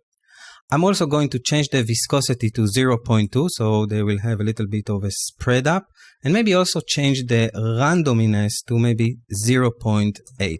Now let's create another RAM preview, and you can see that now they indeed have a different kind of physics. So they are exploding and the gravity is actually taking them up instead of down, and this is the reason why I choose to change the direction here to 90 degrees. Alright, I think that we are almost done.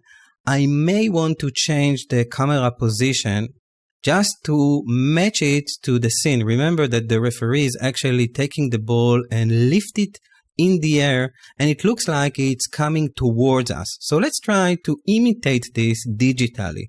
I'm going to use it very simply using 2 keyframes under the camera position of the effect itself, starting with Z position with a value of 2, and then let's move forward almost to 2 seconds, say 118, and change it to a lower value. So it will be a little bit more spread out, and all the pieces will almost disappear out of the screen at the end of this simulation.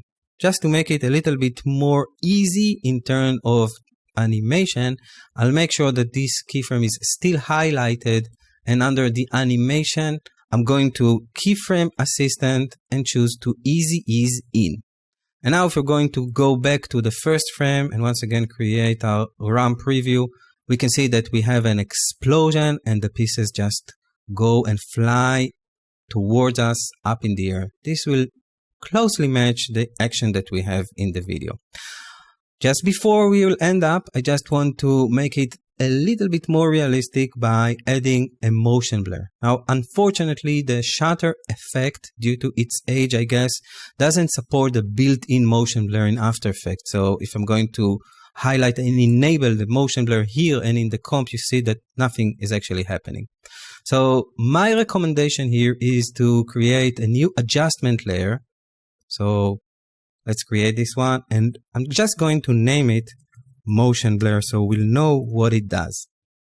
And to force the motion blur, I'm going to use the time warp effect under the time category. So let's choose time warp. And then we need to change the speed to 100. We don't want to affect the speed of the animation. So just make sure to change it to 100, then close up the tuning, and underneath you will find motion blur settings. Enable the motion blur and change it from automatic to manual. And then let's really be crazy here. Let's change the shutter angle to 360 so we will see the motion blur in action. And also raise the shutter samples to 16, which is matching the After Effects default. Now let's go to the beginning of the composition, and I'm going to press the tilde key and create a RAM preview for you so you'll get an impression of how this looks.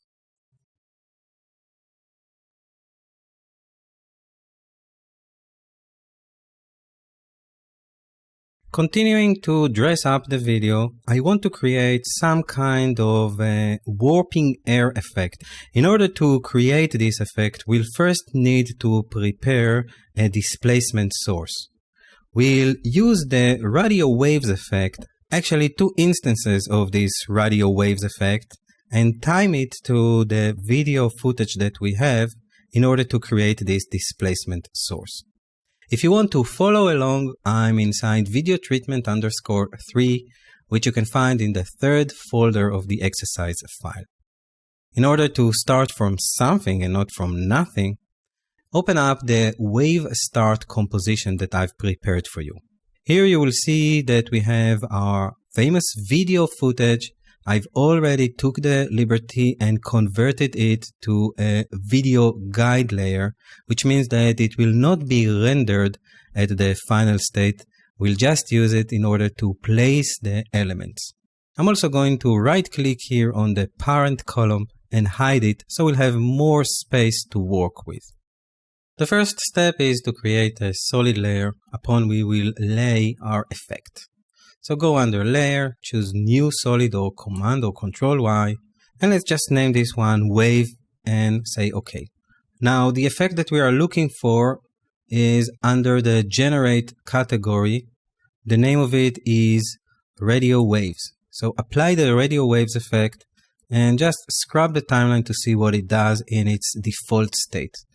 We want to play with those settings and also take the whole layer and then adjust it in 3D space so it will look like it is actually coming from underneath the ball. Then we will create a second instance when this guy is touching the ball and moving it away, probably to the next player. So let's first deal with the first instance. I'm going to change the color of the stroke to begin with by pressing on the color swatch and just choosing a white color. Now I'm also going to go down and change the start and end width. So let's start with maybe 35 pixels, and then I'm going to press on my tab in order to tab to the next item, which is of course the end width, and let's change this one to maybe 45. So now we have a thicker stroke to work with. Now let's go to the wave motion and change the frequency to 0, because I only want just one circle to be seen on the screen. Now we also need to change the expansion to something bigger. So I'm going to try now this number, and maybe later on we'll need to go back and adjust it. And also the lifespan, which means how many seconds this line will be visible in the screen, should be much less. So let's try 1.5 for the moment. So now we have one ring and then it will disappear to the distance. Now we'll have to place it in the correct place in time. So we'll have to find where exactly the ball leaves the hand. And I think this is happening here on the 29 frames mark. So I'm just going to drag my wave solid to begin at this point. Now I want it to be in 3 dimensions, or at least have the feeling that it is lying underneath the ball. So I'm going to turn this layer to a 3D layer, and then I'm going to play with the position, scale, and the orientation. So let's open up the transform here. I'm just going to play with the X orientation here, and just going to eyeball it to the perspective of the scene. So maybe 328. We need it to be much bigger in size. So I'm just going to expand the layer itself. Now, I'm not going to worry about the resolution here because this is going to be a displacement source, and I'm also going to blur it at the end. So I don't really care about those jagged edges. And now let's just make sure that it is at the correct place. So I'm just going to go here to where I think it should start and maybe lower it a little bit. This is once again a little bit of a trial and error. Also, we may want to take the whole layer just a touch to the right. And I think that we have something that we can be proud of. If you want to match the circle here, you may want to try to adjust the Z position of the whole layer. So maybe let's just try to raise it a little bit so it will have some kind of relationship with the whole court. Alright, it looks cool. I seem to like it. So let's do quickly another one where the player here just touches the ball. We'll do it by duplicating this wave, Command D or Control D if you're working on a PC. And then let's just modify the radio waves effect and also adjust the transform of the 3D layer. So first we need to aim ourselves to the point in time where he hits the ball. So in this case, I think it is 2:13. We'll slide this and make sure it will start at this point in time. And then let's move forward a little bit and open up the properties for the transform. And let's play with the orientation and try to match it. Now you can do it from the timeline, or you can just grab the tool here and freely move it to where you think it should be. So let's start by initiating the begin state, so something like this. And then I'm going to grab the whole layer, move it to position, so maybe somewhere here. I may need to play with the Z position here, and also just make sure that it will start from the point of the fingers. And do remember that we will cover this ball. This is just something that will help us to match it. So the ball will be on top of this. We're just creating the displacement source. Now let's just go back to the stroke effect and maybe reduce the stroke width to start with. So maybe something like 20 will give us the desired results. And also let's go to the expansion options. And at this point, I do think that we want to really see it on screen. So I'm just going to scrub this value. And once again, let's take a look at this. And I think that we have something that we can work with. So just make sure that it won't be cut off here. So maybe reduce the expansion a little bit. We don't want to see the edge of the circle here. So once again, I'm going to play with the effect just once more. And I also think that we will need to scale it a little bit more. So at the end, it will actually take the whole screen. So maybe something like this. And just make sure that at the end, we won't see the circle. So just going to reduce its lifespan. You can see actually a little bit of it because the displacement will take care of the rest. So this should look something like this.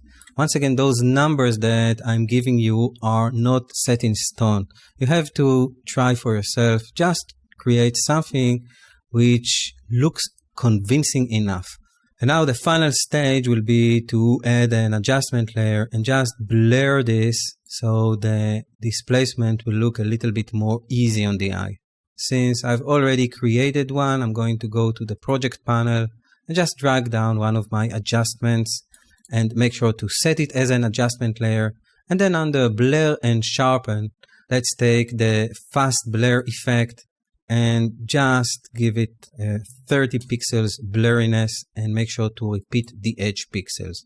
Now once again, don't be fooled by the guide layer that we have here. Actually, what will be rendered from this composition will be only those two circles that we just created.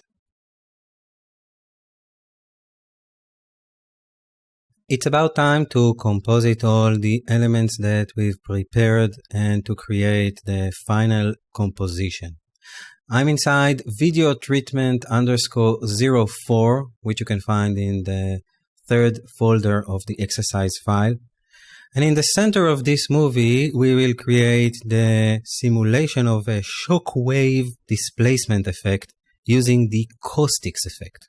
But for now, let's start to assemble the final video composition. I will start by opening my video start composition, which already have the rotoball. And here between those two layers, we will start adding those final comps that we've created earlier. So I'm going to open up my final comps folder. And let's start by placing the explosion comp here. And actually, we need to time it to where we actually want it to start. So I'm going to drag my playhead and try to find where exactly the referee is releasing the ball. I think it is over here at 21 seconds. Now, let's just drag the explosion to begin here. You can either drag it or use the open bracket key, and this will slide it to where the cursor is. Since I want to be as effective as possible, I'm also going to trim my rotoball layer using another keyboard shortcut, Alt plus the open right bracket. I'm also going to set the resolution to auto in order to speed things up while we are working. And now in order to create the displacement effect itself, we need to take the wave final composition and just drag it underneath. Now this composition doesn't need to be visible, it only needs to act as a source for the displacement effect. So I'm going to turn off the eye for it. And then from the solids folder here, I'm going to drag one of the adjustment layers and release it on top of this one. Let's switch it to be an adjustment layer. And let's apply the caustics effect. The caustics effect can be found under the simulation category. Here it is. So double click in order to apply it. Now, just to let you know, the caustics effect actually renders water. This is what it does. But I really like to use it as a displacement effect because I think that it is generating a very nice result. However, we don't need to use the bottom or the sky here. So basically we can collapse both of them down and only concentrate here under the water section. The water surface for the displacement will be, of course, the wave final layer that we've just created. We also don't want this blue cast to be visible, so I'm going to change the surface opacity all the way down to 0. And then let's just play with the wave height. Of course, let's just place our cursor here so we can see actually what we are doing. And I think that I want to lower it quite dramatically so it won't have this severe effect. So maybe 0.04. Now I'm also going to raise the smoothing so we will get a better result. I think that 10 is a good number. Now I also want to dismiss the inner lighting of the effect. The easiest way to do it is to open up the lighting section and just change the light type from distant source to point source. And now we'll have a very gentle but visible effect. I'm going to go to the beginning of the composition and press 0 to create a RAM preview so you can see the intermediate result. Now, although this is a very subtle effect, I do think that it adds a lot of power and definition, and it does look very impressive, giving the impression that there is some kind of a shockwave to the video, making this very lively and powerful.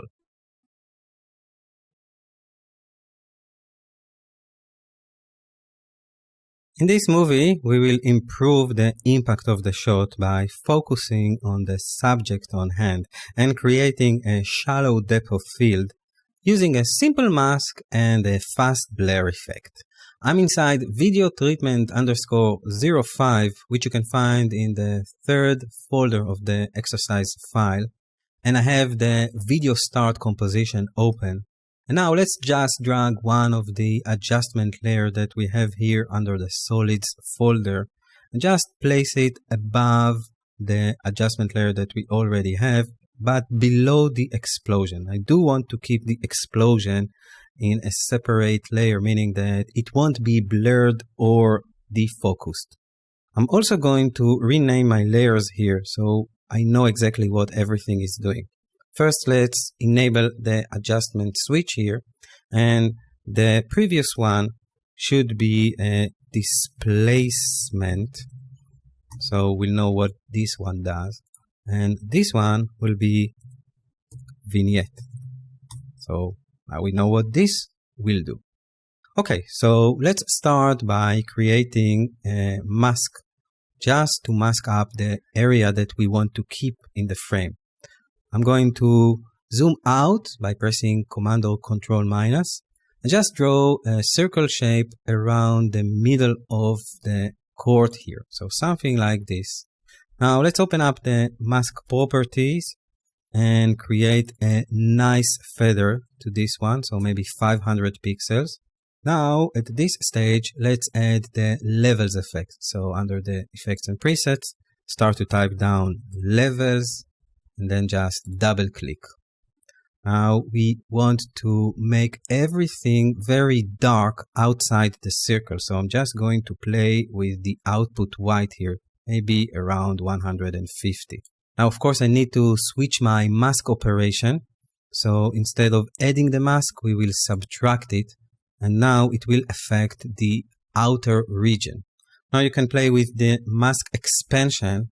So actually, let's create keyframe for this. So it looks like the vignette is actually closing down on us.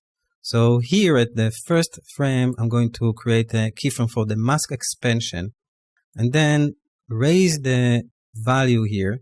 So we almost don't see it happening. So maybe something like 200 and you know what, let's say 300 pixels. And now let's move forward to where the action is starting to happen. So around 1 second. And we'll scrub it to the negative values, meaning that it will be closing down, making all the outer part of it a little bit more darker. But what I really want to add is maybe some kind of blurriness just outside this circle. This will help the viewers to concentrate really on the action inside this circle.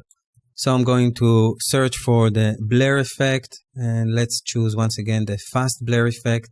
Apply it underneath the levels, set it to maybe 30 pixels and also make sure to repeat the edge pixels so it will render outside the frame. And I think this looks a little bit more impressive and improve the impact and the depth of the whole shot.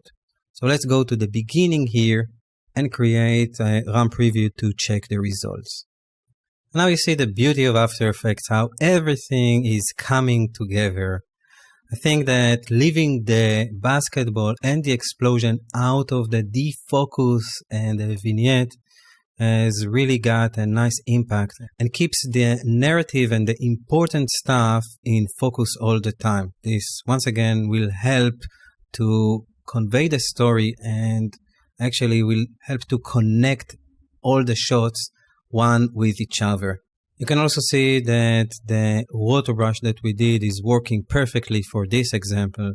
And I also really dig the shockwave effect that we've created. Now, if everything is working as you expected, I strongly recommend to create a render or a proxy out of this in order to use it in the next chapter and not wait for After Effects to re-render everything. This is a complex and very render-intensive project. So in order to render it as a proxy, I will stop the run preview and then make sure to select the composition that I wish to render and then go under File and once again use the Create Proxy scenario that I showed you before. So let's select Movie. Now, in this case, we don't need the alpha channel information because this effect doesn't have any alpha channel info. So I'm going to click on the custom here and just switch it to RGB. This will save a couple of megabytes on the hard drive. Then press OK. And then point it to where you saved the earlier version. So I'm just going to name this one video instead of video start. Choose save and then render out a proxy for it.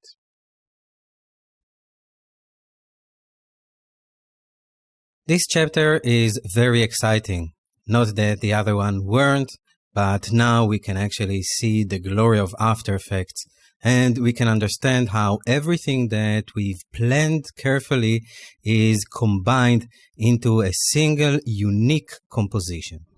But before doing so, I want to connect all the elements once again to their proxies.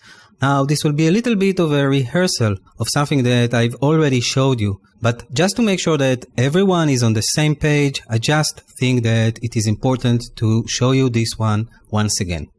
I'm inside compositing and animation _1, which you can find in the 4th folder of the project files.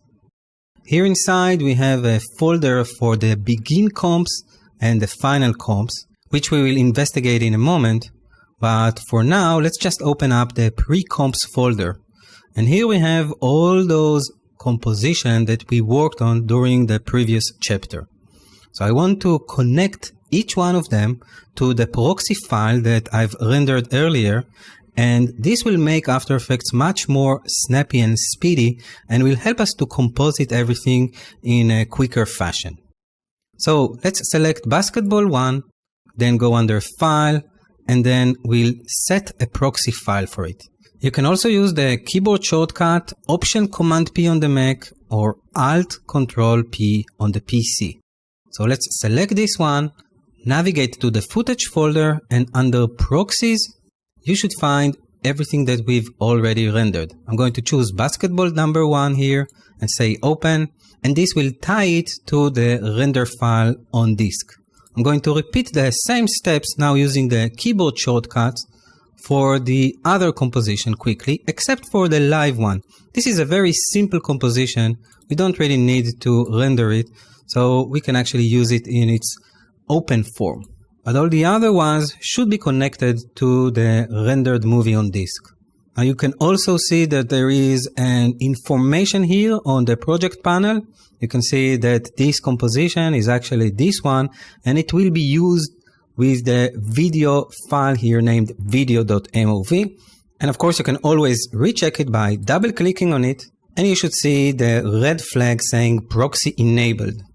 And now if I'm going to press on the tilde key and go to full screen and create a RAM preview, of course the RAM preview will be much quicker as I showed you before, and the files will be taken from the rendered file that we already prepared.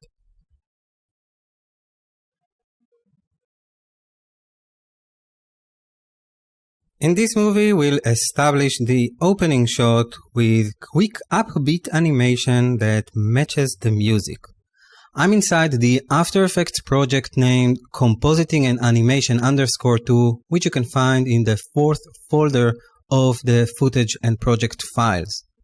In this project, you will find, among other things, 2 folders which I've already prepared for you. The first one will be the Begin Comps, which we'll use in order to start each stage, and you will also find the Final Composition folder that will have the final versions of each step that we'll take, and this will allow you to compare your results to mine. Okay, so let's close this one and open up 01 animating the introduction. What we have here is the state that we left this composition after importing our Illustrator document design. So I'm just going to go to the beginning and create quickly a RAM preview so we'll understand what is the starting point of this.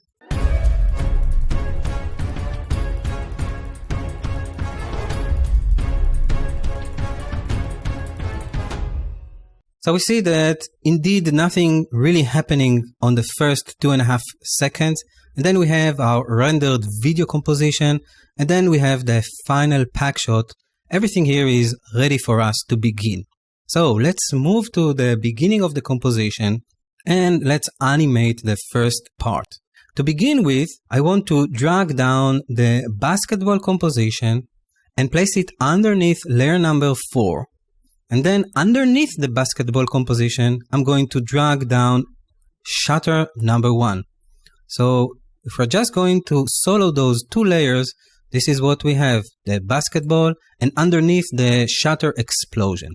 So what we want to do is to create an establishing shot, meaning that we want to open these doors, and we also want to time it to the cue, to the beat of the sound. First, let's start with the slice. Just to remind you, the slice is just the orange piece here. I'm going to open up the properties for it, and under transform, I'm going to animate the position. And by the way, if you want to quickly get to the position property, you can just type down P, and After Effects will display only the position value for you. Of course, each one of the transform properties has its own shortcuts, and I will give you those shortcuts when we need them. But if we are talking about efficiency, let's be even more efficient and create the keyframe for the position in one go.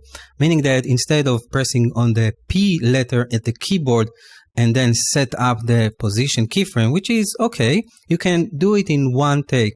If you're working on a PC, you have to press on Shift, Alt, and P. And if you're working on a Mac, you can just use Alt P, and this will create a keyframe at the place where the playhead is in. So this is the first keyframe for this slice, and let's do the same for the right side and the left side. We'll do it together by holding down Shift and selecting both layers, and then press Alt P or Alt Shift P if you are working on a PC, and create our first keyframe. Now we want to match the movement to the cue of the sound. So I'm going to hold down Command or Control and then drag my cursor here, so I will be able to hear where the first cue is actually happening.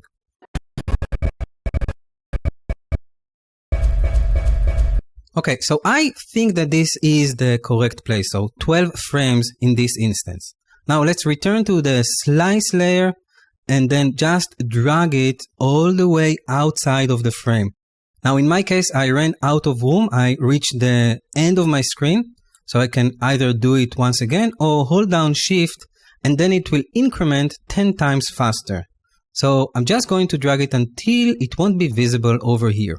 And I'm going to do the same for the right side. Of course, this one should go to the right. So I'm holding down Shift and then quickly just pulling it on the X-axis away from us. And then we are going to do the same for the left side. Once again, holding down Shift and moving it away from the screen.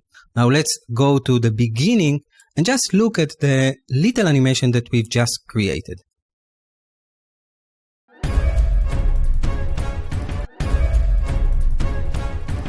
Okay, do you start to feel the excitement? I'm sure you do. Now this is very nice. It works beautiful with the sound. We can collapse those layers now. And let's give the basketball itself some kind of movement. We actually want to start by making it a little bit bigger at the beginning, meaning closer to us, and then move it away until it basically will match the basketball in the video frame. And then we will create the transition. But for now, let's try to match it using our eyes. So let's go to the beginning of this layer by pressing I, and this will take you to the in of the layer. Now let's use once again the same keyboard shortcut that we learned, this time for the scale value. So instead of just pressing on the S, this is what the S will show you. I'm going to hold down Alt or Alt Shift and press on the S, and this will create a keyframe at this spot. Now we can't really see what we are doing since the slices on top are blocking it. So let's just solo it for one moment here and maybe change it to, I guess, 90%. Now let's go here because actually we want to do the animation not through the whole thing, just to match the basketball, and this is where the basketball should be visible on the screen. So I'm just going to start guessing, so maybe 50% here. And then I'm going to solo the video for a moment, select it and press T and reduce the opacity to maybe 50%. So I'll have a chance to see both of them one on top of the other. Now I'm going to grab the video and just try to match it to what I have on screen. So something like this. And just using the arrows, you can find out what will be the correct value. You know what? In this case, I think that 50 is a good number. Alright, so now that we know that the basketball is in its place, or actually the video is in its place, And this is, by the way, the reason why I chose to leave the video on its full HD size, meaning 1920 by 1080. So I'll have enough space, enough meat, enough room to work with. Alright, so let's set it back to 100%. I'm going to also turn the solo switch back, and I'm going to select the word scale and press F9 in order to ease those keyframes. And this is the first part of the animation. It's almost done. I just want to maybe close it just to make sure that I know that this is where it ends. I'm also going to drill it down, then dismiss the solo. And then let's go to the beginning once again.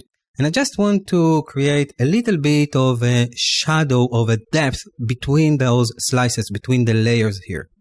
I'm going to apply it just for the orange slice using a layer style. So make sure it's selected and then go under layer, and under layer styles, let's add the drop shadow layer style. Then open it up, and basically I just want to play with the size here. So let's just make it very, very visible, maybe 90 pixels. And I think that's it for the moment. Let's create a RAM preview to check the results.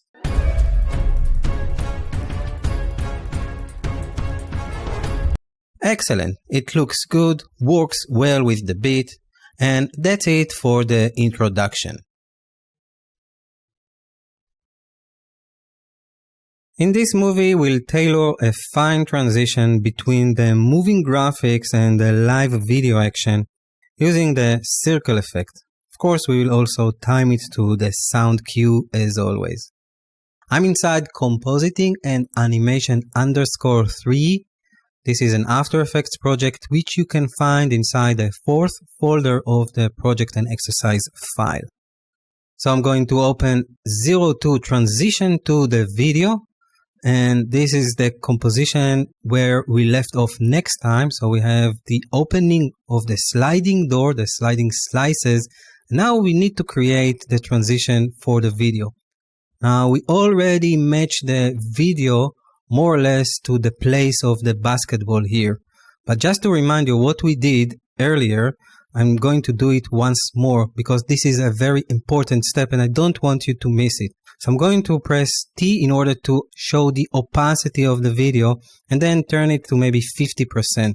Now I'm just going to press P in order to isolate the position, and I'm just going to drag my video so it will cover more or less the outline of the ball that we have here. So something like this, and we already carefully match the alignment of the ball, so it should match our design quite closely. Now press T once again and bring it all the way back to 100%, and the transition will be very quickly. So it will be from the beginning here until this part. So we only have a couple of frames to create it. To create the transition, we'll use the circle effect. So I've isolated the circle effect, and now I'm going to double click in order to apply it. And now it's just a matter of taking the center of the effect, place it on top of the basketball, and then play with the radius a little bit so it will basically hide the basketball that we see on screen. And then in order to use this circle effect as a transition, we'll need to change its blending mode from none to stencil alpha. This will basically cut a hole using the circle shape that we just defined. Now we see that the placement is not exactly at the center of the ball, but it will be okay because it will happen very quickly. And I do remind you that we have this area that the ball is basically climbing up in the air. So let's start here.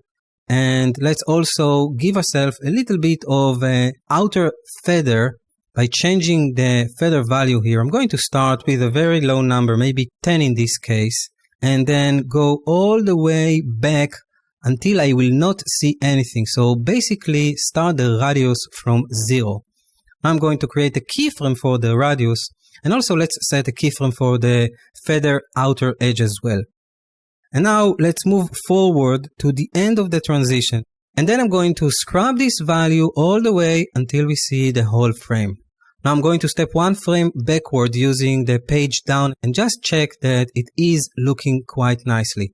Now if you want to make it a little bit more softer, let's go to the end here and also add a few more pixels to the outer edge. This will make the transition a little bit more easy on the eye. And I remind you, it will happen very quickly. So actually, let's check it in action. I'm going to go to the beginning of the composition and press 0 to create a RAM preview.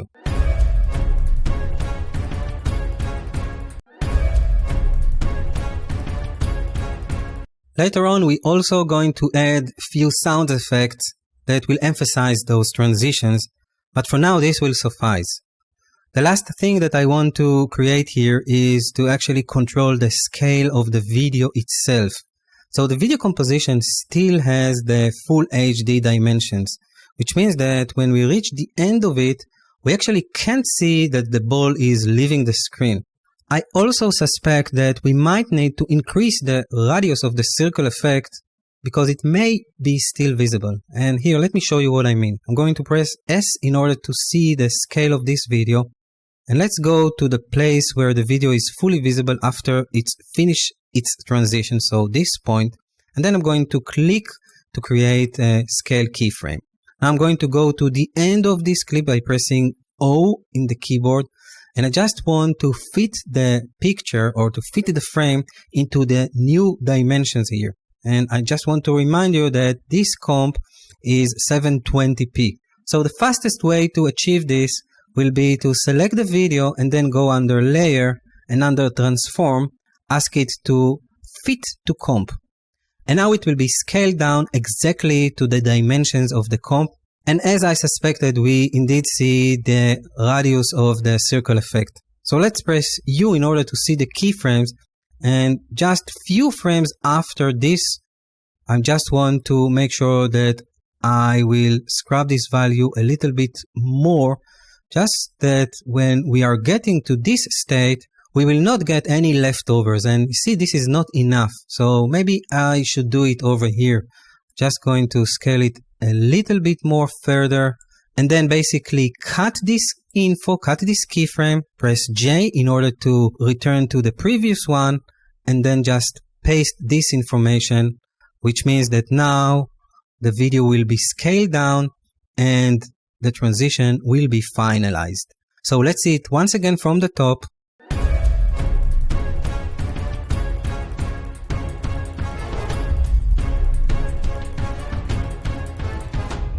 Perfect. This is exactly what I've wished for. And now we are ready to move to the next step.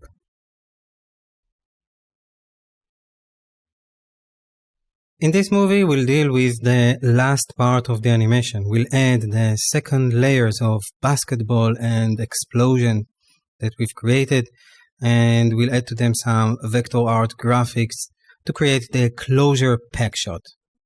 I'm inside compositing and animation _4, which you can find inside the 4th folder of the footage files. Inside the Begin Comps folder, we have the 03 animating the pack shot composition. Let's open it up and work on the end action here. Now, I remind you that we have the video composition where the ball leaves the screen and we want to reintroduce the ball and the second explosion over here. So I'm going to park my playhead over here at the beginning of the cut. Then open up my pre-comps folder, select the basketball 2 layer, hold down Ctrl or Command, and select the shutter 2. Now let's drag them and place them underneath shutter 1.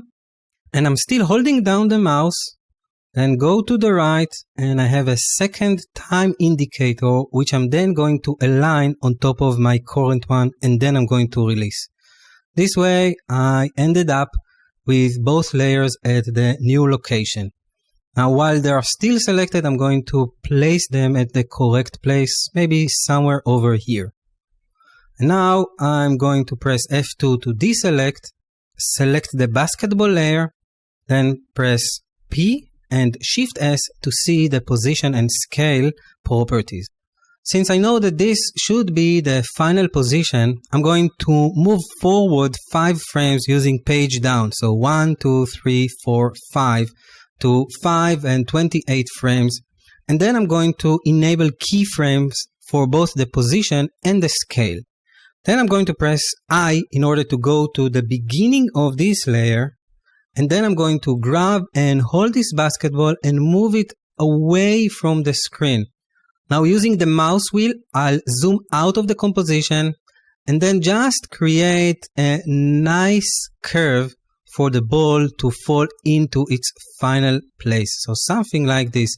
This should continue the movement of the ball, and our mind will then connect everything together. You will see it in a moment. You will see that it is working quite nicely. Now, here at the beginning, I may want to reduce the size of the ball just a tiny, so maybe 80%, so it will have some kind of a scale deformation as well. Now, if you want to check it, let's go few frames before, say to 4 seconds, zoom back, and make sure that we will preview from the current time only. So just tick this button and then create a RAM preview just to check the end action so far.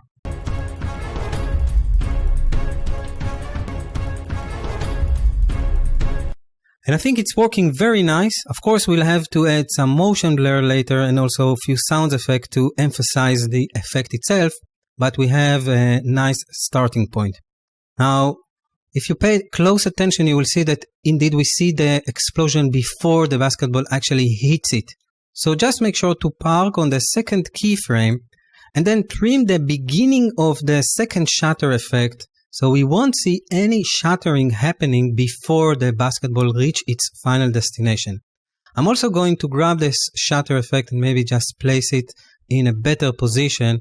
And once again, I'm going to go back and create another short run preview to watch this couple of seconds.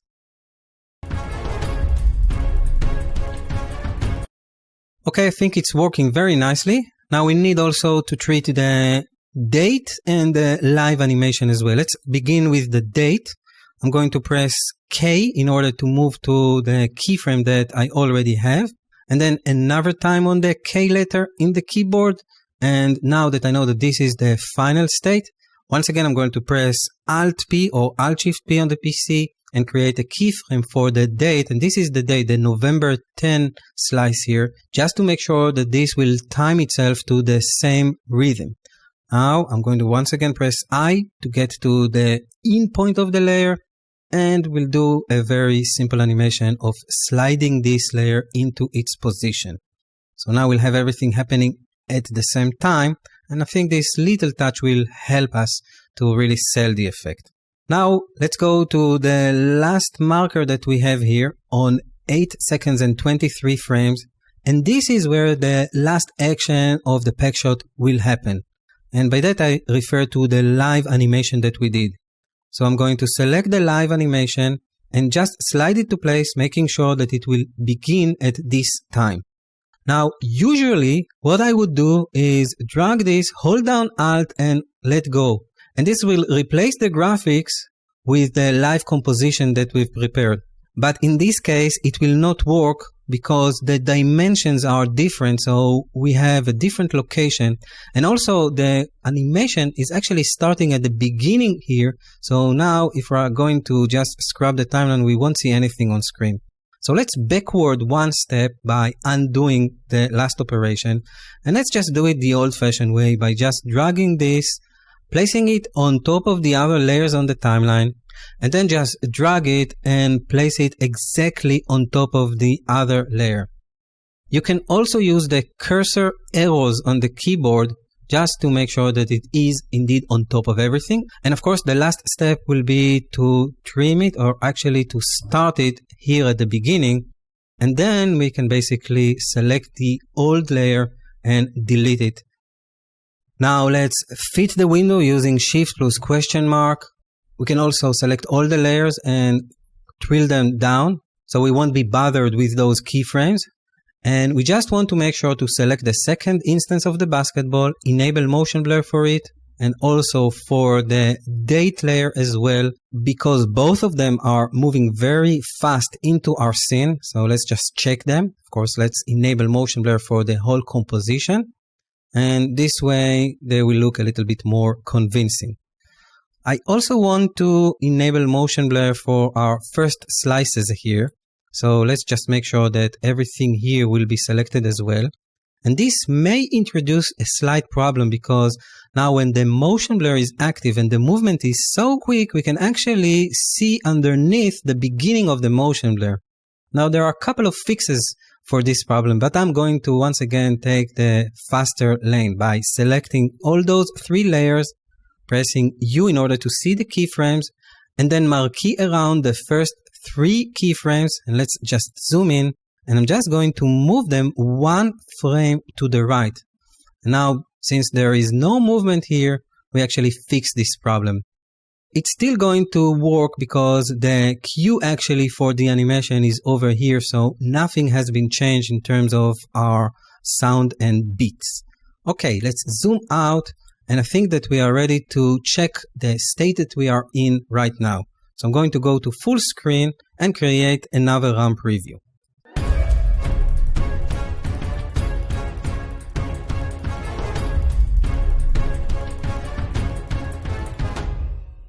And already it starts to look very impressive. I think that after carefully planning all the elements and combining them together at this state, we actually get a nice intermediate result. However, we can still work on it and make it a little bit better.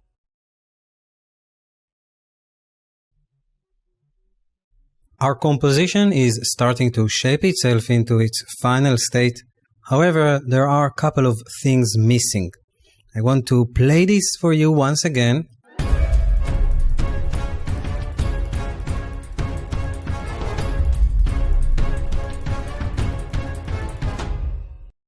And you probably notice that it looks like everything is happening in mid-air. What will really help to sell the illusion that we are actually in some kind of a 3D space, a 3D world, is if we'll add some kind of shadows.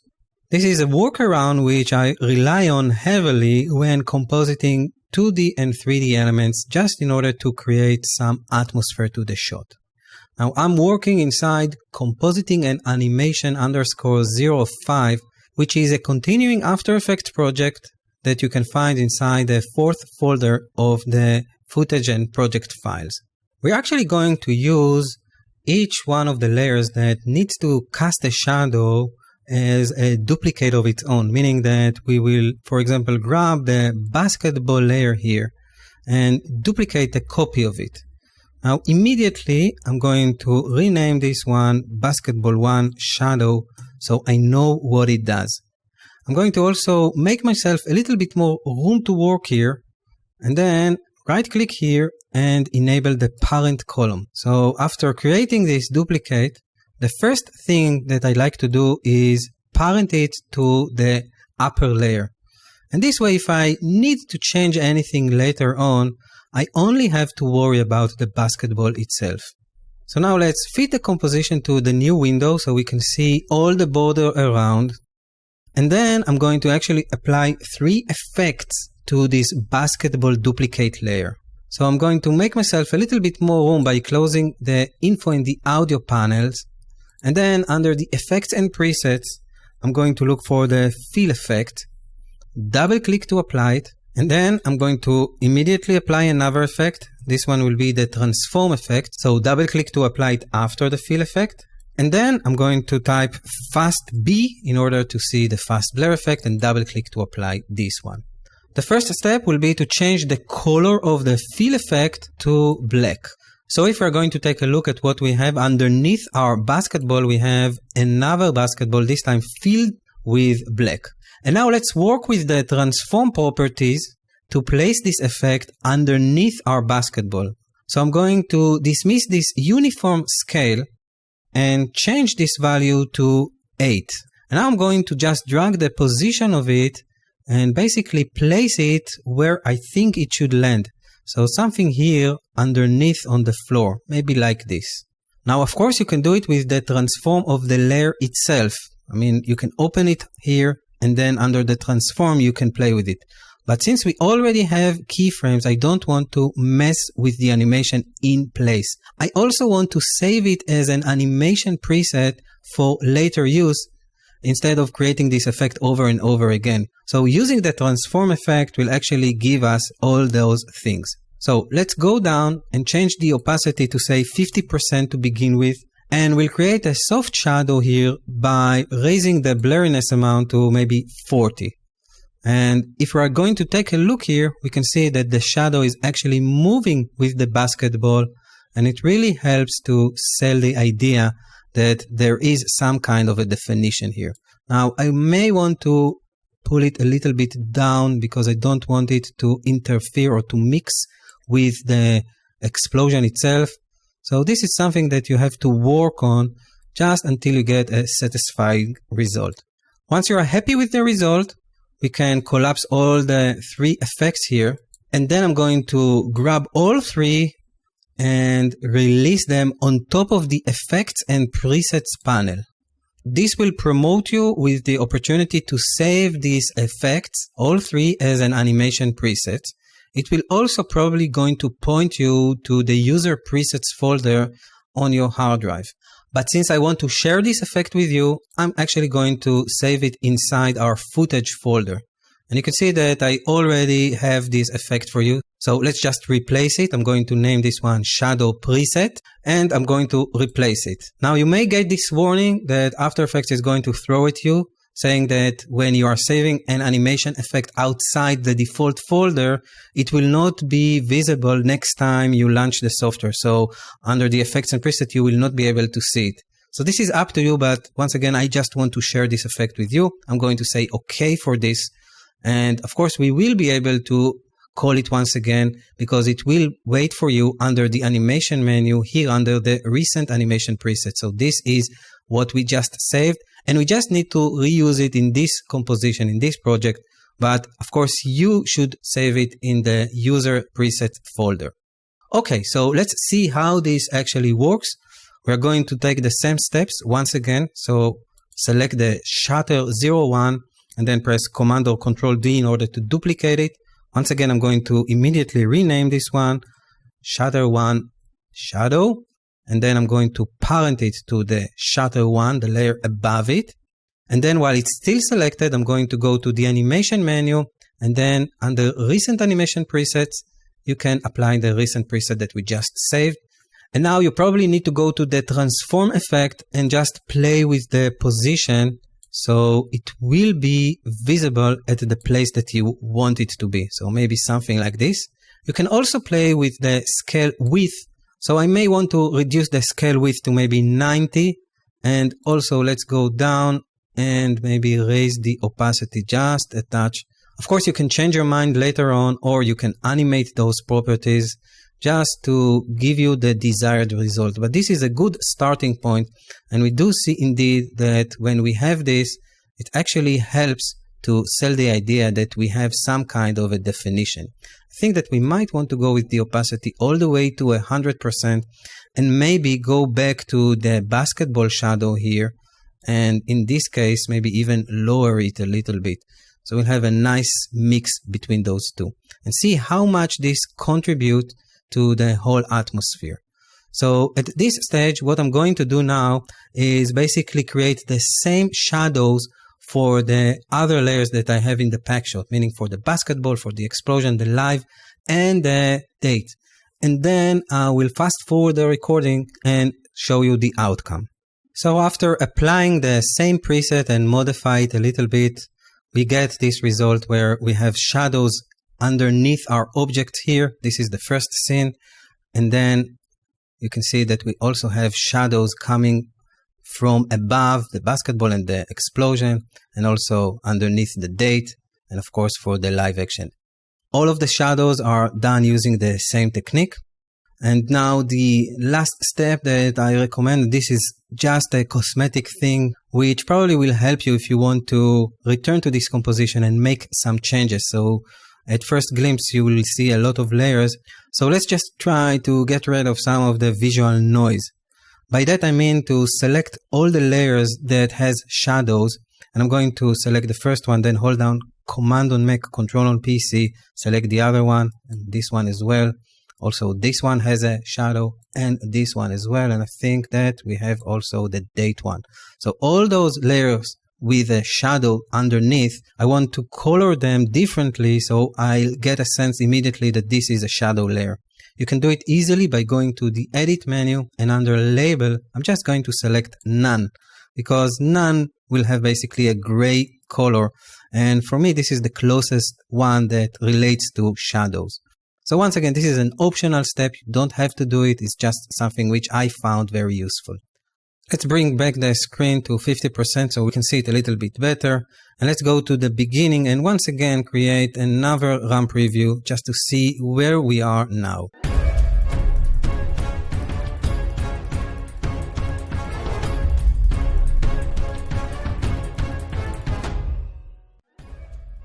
And I think that those shadows really helps to add more definition and depth to the whole scene.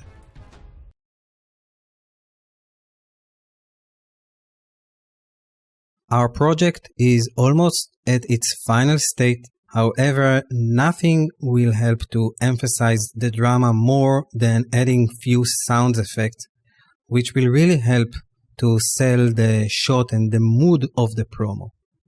I'm inside Compositing and Animation _6, which you can find inside the 4th folder of the project files. I'm going to open up from the Begin Comps folder the 05 Adding Sound Effect. And let's first play the composition so we can see and hear what we have until now.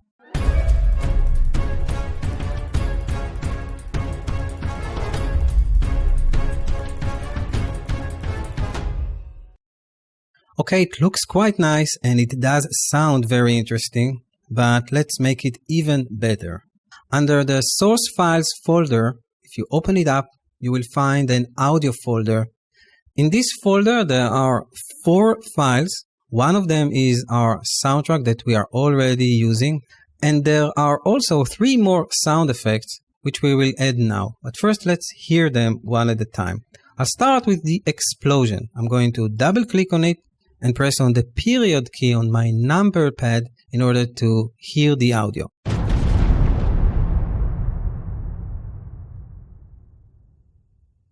So this is just an explosion effect which not really relate to anything that we've created.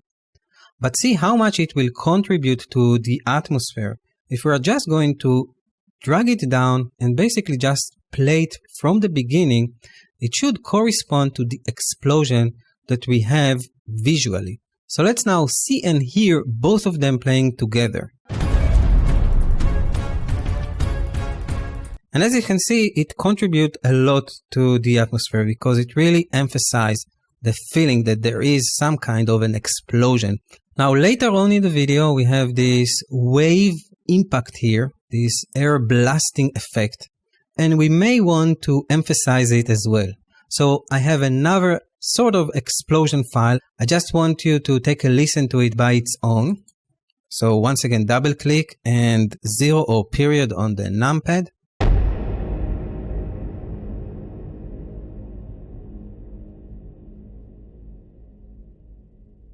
Nice reverb sound of a bomb exploding. And I think that when we will time it to this explosion or to this air movement, it will really help a lot.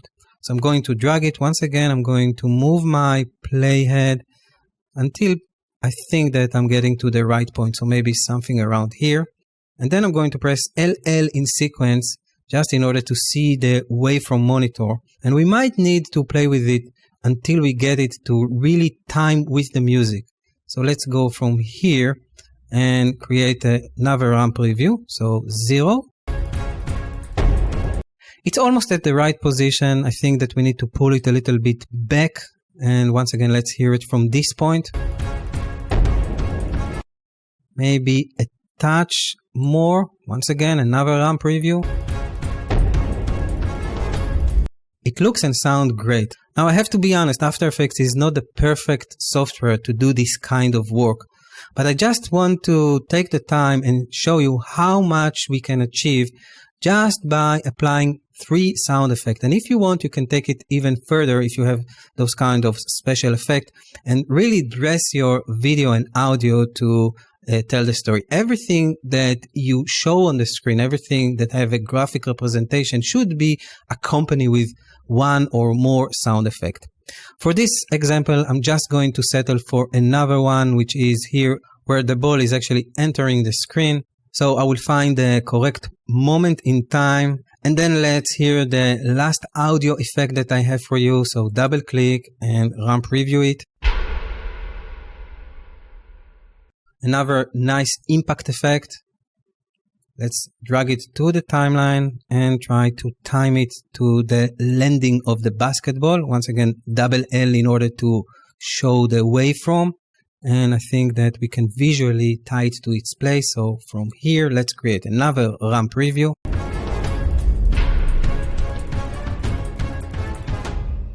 And you see how much this adds to the final product.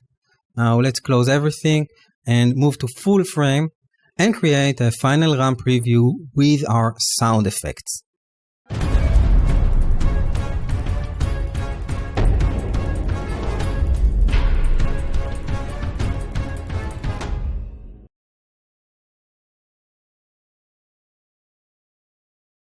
Until this point, if you had After Effects CS5, you can follow along with no worries at all.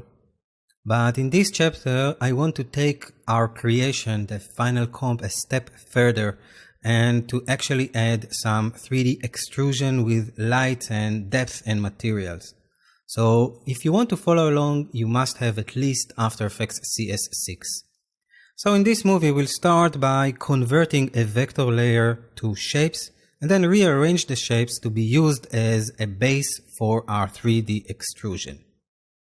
I'm inside 3D titles _01, which you can find in the 5th folder of the project and footage files. Okay, so let's start with 01 main, and this is our finished creation so far. So just in order to remind ourselves where we are, let's create a quick run preview.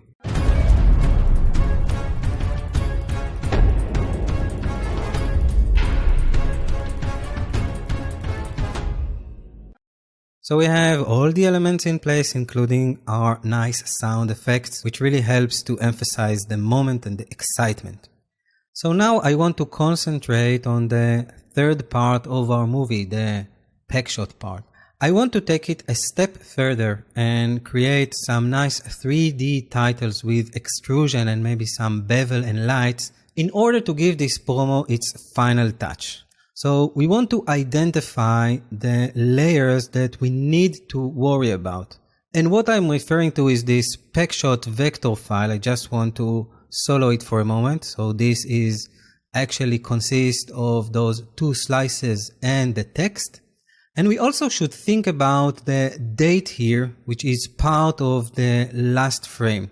So just to make sure that we are selecting everything that we need, make sure to hold down Control on the PC, Command on the Mac, select the peg shot and then the date and the date shadow that we've created. And now let's go to the layer menu and let's pre-compose all these 3 elements. So I'm choosing pre-compose and I'm going to name this one 3D titles. Now I'm going to move all attributes into the new composition and also I'm going to open the new composition. Just press OK here. And here, this is our 3D titles composition. Just in order to make things a little bit more clear here in the project panel, I'm going to name this one 02 and then space 3D titles. So we'll have some kind of an arrangement here from 1 until 4. Now, I want to make it a little bit more convenient for me. This is an optional step. I'm going to go to the beginning of this layer and then just drag the beginning of the work area and then right click and choose Trim Comp to Work Area. Now I have a little bit more condensed view, which really helps me. If you choose to work like this, just make sure to return to your main composition and then just drag the composition that we've created, the pre-comp, to the final location, to the end of the composition. It moved to the beginning because we trimmed the layers to just show us the in and the out. And if we are here, let's also choose the background and the lights, also copy them to memory, go back to our composition and just paste them. And let's just drag them down, make sure the light is on top of the background. And let's also select both layers and make sure they are guide layers. I just want them here to be visible so they will help me when I'm designing and checking my lights and everything. At the final state, those guide layers, as you know, won't be rendered. And now we are ready to move forward and to convert the packshot graphics, the vector graphics, to some kind of form which we can then extrude. Currently in After Effects, you can extrude text layers and shape layers. And there is a special menu which will help you to convert this vector art to a shape. But just before doing so, I just want to emphasize one point by selecting this and going under the Edit menu and choose Edit Original. This is once again, we'll jump Illustrator and open up our Eurofrance.ai design. I'm going to hold down Alt or Option and click on the visibility of this layer, maybe also just turn on the background. And in order for this to work, you must convert your text here to vector art. I already did this for you, but if you are working with a different design and you have a live text here, make sure to select the live text and then go under Type and choose this command, Create Outlines. Otherwise, those live letters won't be converted when we'll choose this command in a moment inside After Effects. So after knowing this, let's hop back into After Effects, make sure that the layer is selected, and then go under the Layer menu and choose this command, Create Shapes from Vector Layer. Wait for a moment and let After Effects work, and the result should be the same image on the screen. However, now it is converted to shape layers, and the original one is still intact here in the timeline, but the eye for it is turned off. So now if I'm going to open up the contents of this shape, you can see that we have plenty of groups, and I just want to take the time and collapse them or arrange them into 3 main shapes, which will help us to extrude what we need. So let's collapse this group and then choose Command or Control D in order to duplicate 2 copies. Then let's select the lower one, press Return on the keyboard in order to rename this. Let's call this one Tagline. Now let's select the one above. Once again, press Return in order to rename it. And I'm going to call this one Stripes. And then I'm going to select my first layer here, the one above everything, and call this one Title. Now let's turn off the eye for the 2 upper ones. Select layer number 3, our tagline, then open it up. And then we actually need to identify which are the groups that consist these taglines. So I'm going to start turning off groups, and I can see that actually these are the first groups. So I actually need to find where this tagline is going to end just by trial and error here. And I think that this is it. So from group 29 until the end here, I can basically select everything and press on the delete key. And this should leave me just with the tagline.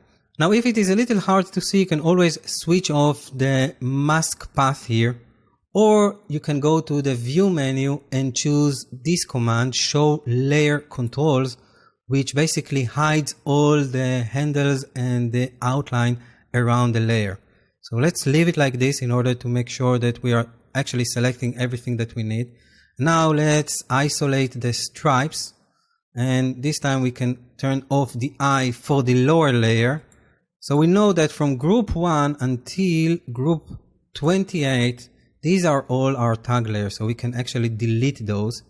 And then let's just search for the one that we don't need here, which are basically from 29, and I'm going to guess until 45. So the 2 last one are actually the stripes. So now we have isolated this one.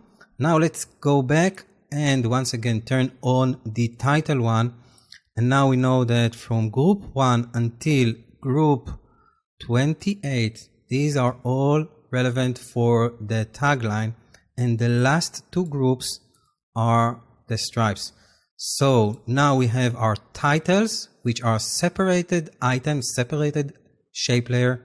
Underneath, we have the stripes. Underneath, we have our tagline, and basically it remains the same. If I'm going to go to the end, we will also see that we have our date with the little animation and the shadow. These are both coming with their keyframes to the screen. And this is it. This is all I wanted to do. Just prepare the layers, the ground for creating a 3D extrusion. In this movie, we'll add lights to the scene and we'll place them in the best place and also enable shadows and shading for selected layers. I'm going to do it now because the next step will be to add some depth and material actually to create the 3D scene. And if we already have some lights in the scene, it will actually make more sense and you will see how the layers are actually interacting with each other. I'm inside 3D titles _2, an After Effects project, which you can find inside the 5th folder of the project files. I already opened this composition, 03 adding lights, and we are ready to start adding our lights. So let's go to the layer menu and from there choose to add a new light.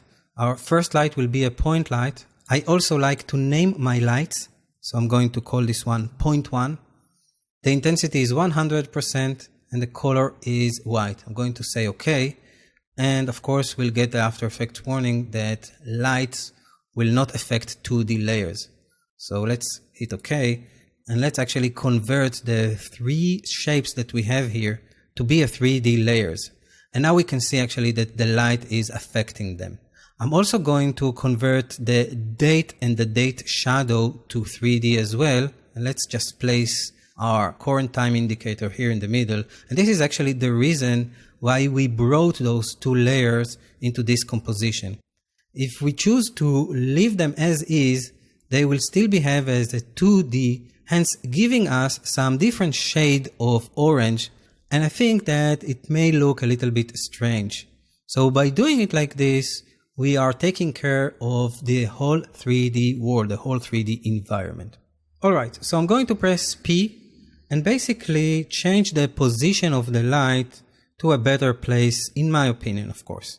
I'm going to actually plug in some numbers for the X, Y, and Z values, but you can actually just move them around and find the best spot for you.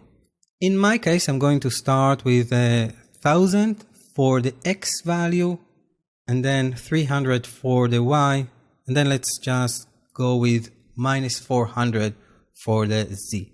Now this light is fairly close to the letters and it will give us a nice impact, but since we're working in 3D environment, it actually gives me an opportunity to introduce some of the soft shadows that we've created on the floor here on top of the stripes.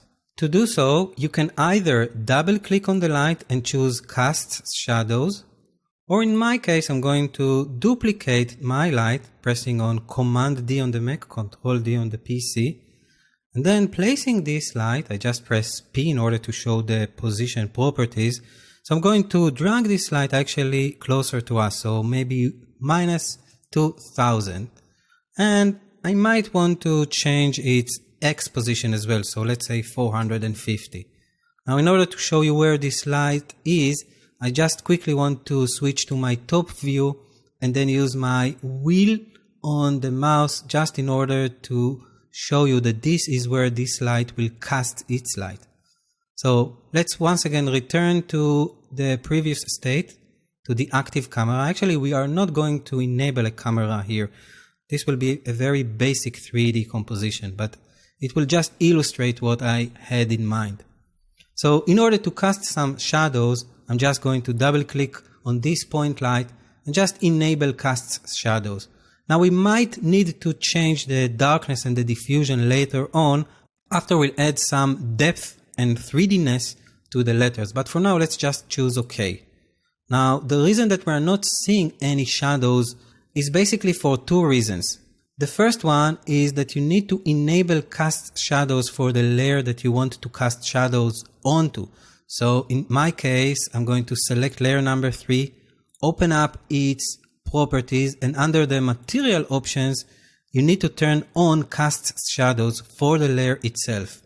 Now we can close it down and we can still not see anything on the screen.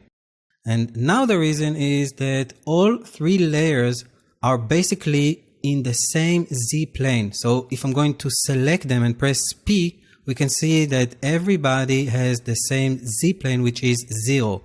If we'll deselect and then just play with the stripe position, just maybe pull it a little bit behind everything, then we can see actually that we have a nice soft shadow underneath, which should nicely match the soft shadow that we designed previously.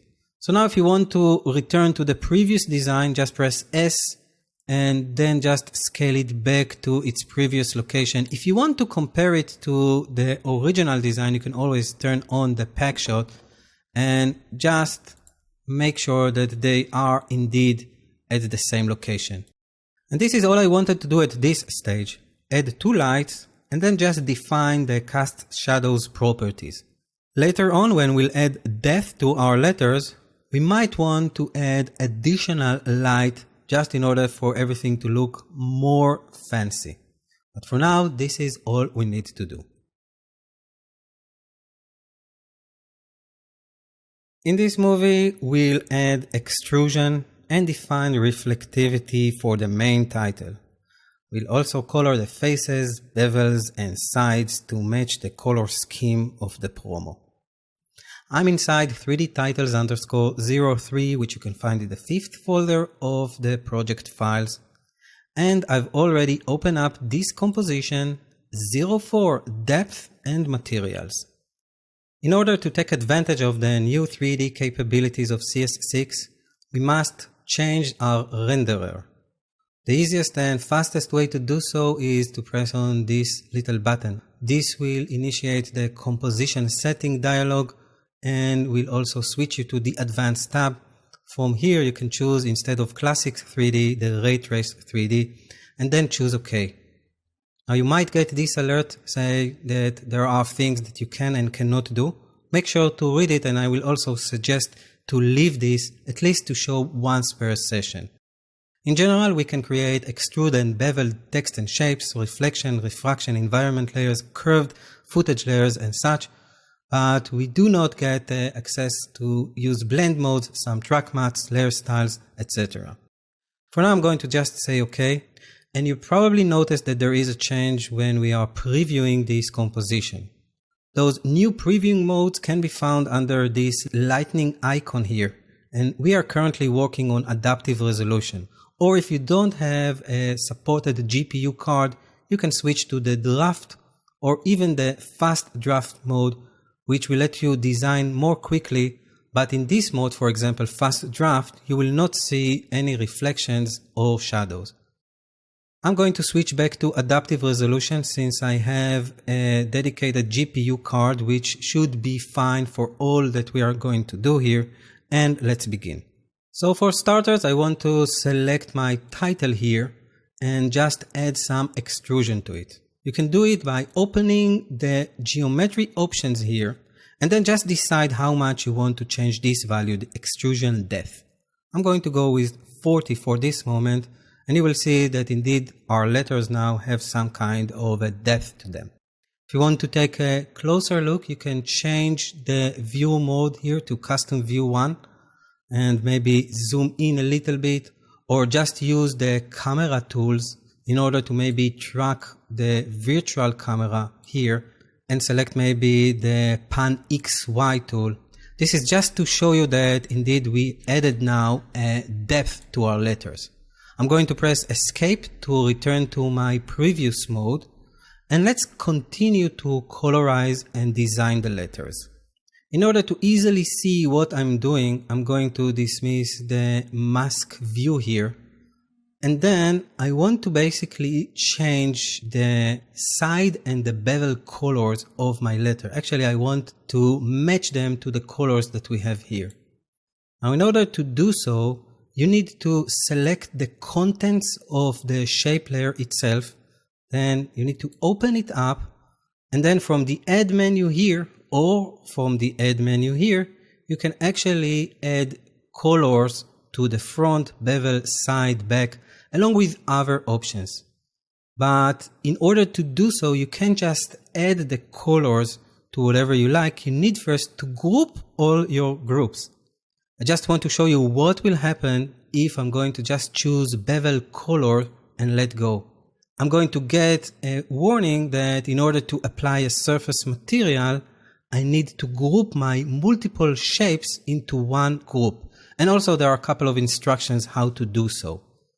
So let's choose OK here, and let's press on the tilde key just in order to get to full view of our composition. And then I'm going to highlight and select my first group, hold down Shift, select the last one. And then I'm going to press Command G on the Mac or Control G on the PC. And this will collapse everything into one group. Now I'm going to press on the tilde key once again. And now when I have one group, I can go back into this add menu and I can add a color, for example, to the bevel here. This is exactly what I'm going to do. So a bevel color. And you know what? If we are here, let's also return to this add menu and let's also add a color to the side. And for the bevel color, I'm going to use my color picker and choose the orange color here. As for the side, I'm going to use once again the color picker and just sample from the bluish color that we have here. Now it's a little bit difficult to see what we've changed, so we can once again press on the escape key to switch to a different mode, a different angle.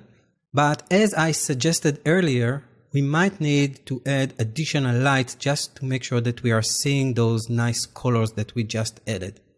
So once again, I'm going to press on the escape key, then go under layer, new, and add a new light. This time I'm going to choose a parallel light. And once again, I'm going to name this one parallel so I know what it does. I'm not going to cast any shadows here. And I'm just going to leave the intensity as is 100%. Let's say OK to this one. Once again, I'm going to press P and then maybe move this one 500 pixels on the X-axis. Going to move it a little bit upper on the Y, so 100 pixels. And for the Z, maybe just 100. So it will be more or less at the same area of the letters. Now this parallel light also have a point of interest, so you can just drag it and point it to wherever you like. And now you can start to see that indeed we have colors here. Once again, if we are going to change the view to custom view 1 or press escape on the keyboard, we can see indeed that we added the colors here. So let's go back to our active camera view. We can collapse the light here and also close this group 1. And let's just play a little bit with the bevel, maybe add just one more pixel so we can actually see it. And the reason that we are not seeing anything is because we haven't defined any bevel style. So you have a couple of options here. You can either choose the angular one, now we can see it, or you can choose one of the others. There is a concave version and there is also a convex. I think that for this example, I'm going to go with the concave one. And if there is a need, you can always play with the whole bevel depth. So for areas like the hole in the O on the P and the 0 here and the A, you can actually control the depth of the bevel itself. But I think that what we have until now looks quite nice. And just in order to see it a little bit more in an angled view, I'm going to open up my transform here and maybe just create 2 keyframes for the Y rotation. So let's just start rotating this, let's say to begin with maybe minus 14 degrees. And then I'm going to create a keyframe because I want this title to animate over time. And then I'm going to go to the end of my composition by pressing end on the keyboard. and rotate it 20 degrees on its y-axis. Now I'm going to select both keyframes, and under animation, I'm going to convert them to an easy ease animation. And now you can see that indeed we have an interesting title. I'm just going to scrub this so you can see the movement that we've created. It's not perfect yet, and I want to add some more definitions to the surface itself, but it's starting to shape. Now, in order to make it a little bit more glossy, let's use some of the new ray tracer options. We'll open up the material options over here and just scroll down until we get to the specular intensity and also see the reflection intensity. I want to change the specular intensity to maybe 75%, and I also want to change the reflection to 100%. This will start to reflect the objects that are near, so the letters are reflecting themselves. Let's press Command plus in order to see it 100% in its full glory, and you can see the nice reflections that we have here. Now we need to match those shadows to accompany to the shadows that we've created. So in order to do this, let's close down the title and actually let's select the 0.2 light, double click on it, and this light is the one that casts shadows. So we need to play with the shadow darkness and shadow diffusion. And by the way, you can access those properties from the timeline just by selecting the light and pressing AA in sequence. This will show you the lights options, and if you scroll down, there we can see the shadow darkness and the shadow diffusion. So you can just start to play with it. Let's start with 50 pixels of diffusion, and let's also change the darkness to more or less resemble the darkness that we see on the floor. So in this case, I might take it to maybe 65 or maybe even a little bit higher, maybe 85, just in order to match it. And once again, this is a trial and error. You have to eyeball it until you see that it looks quite nice. Well, I hope you agree that adding those 3D bevels and extrusion is really helping to deliver the message. Let's get closer and take a look at this composition full screen with the nice bevel and side colors that we've added, and also a touch of reflections and soft shadows which really correspond to the previous design that we have. I think that the new ray-traced 3D capabilities of After Effects can really upbeat any promo or broadcast design thing that you are doing.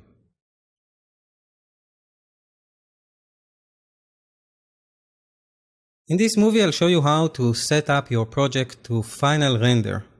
We'll set the ray tracer quality to its final output and prepare the final movie for delivery and even render a version to the web.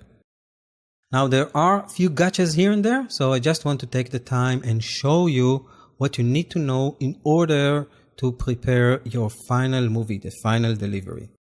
I'm inside 3D titles _04, which you can find inside the 5th folder of the footage and project files. We end up last time by creating those nice and fancy 3D titles. However, the quality here is not sufficient for final delivery.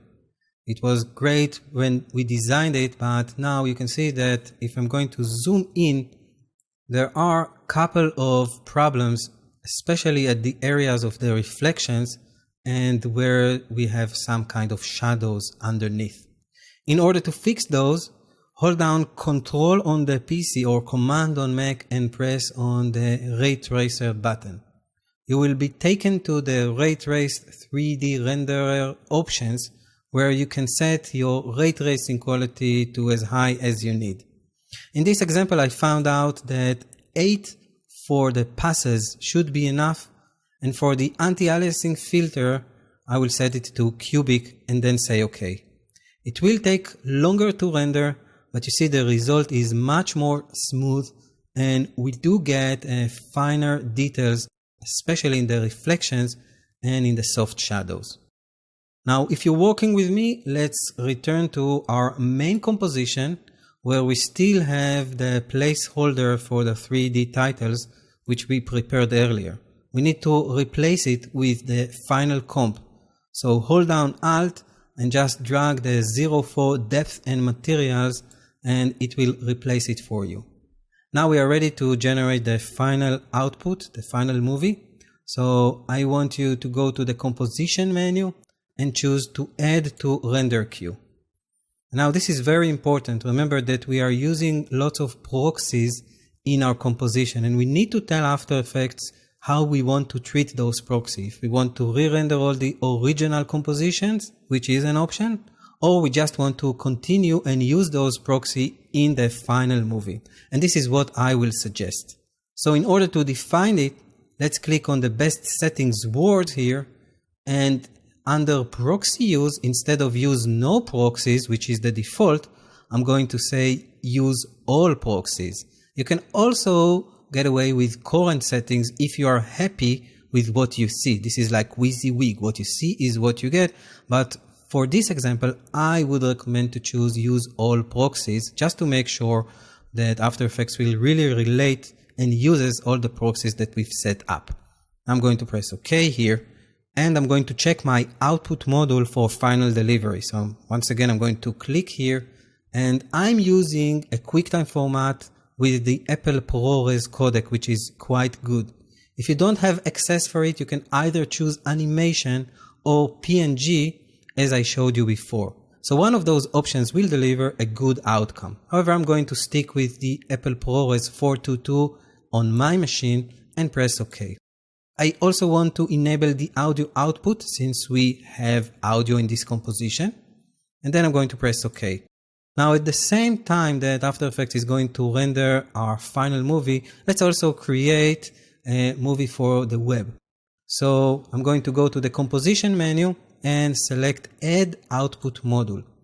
Here I'm just going to use a preset. So from this pull down menu, I'm going to choose the H.264.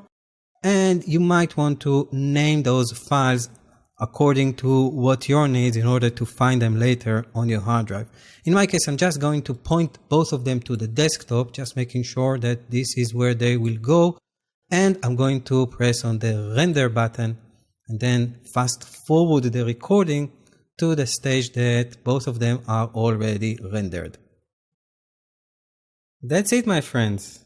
We've reached the final state where you can see how everything we've created together is forming into one piece. I want to play the final movie for you now.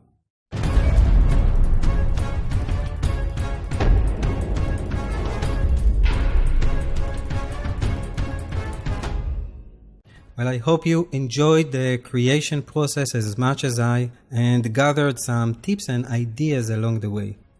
I want to thank you for choosing this course and hope to see you in another training soon, or even in real life. Who knows? Until next time we'll meet, on behalf of Video to Brain, this is Eran Stern from Stern FX, wishing you a great and creative day. Take care. Goodbye.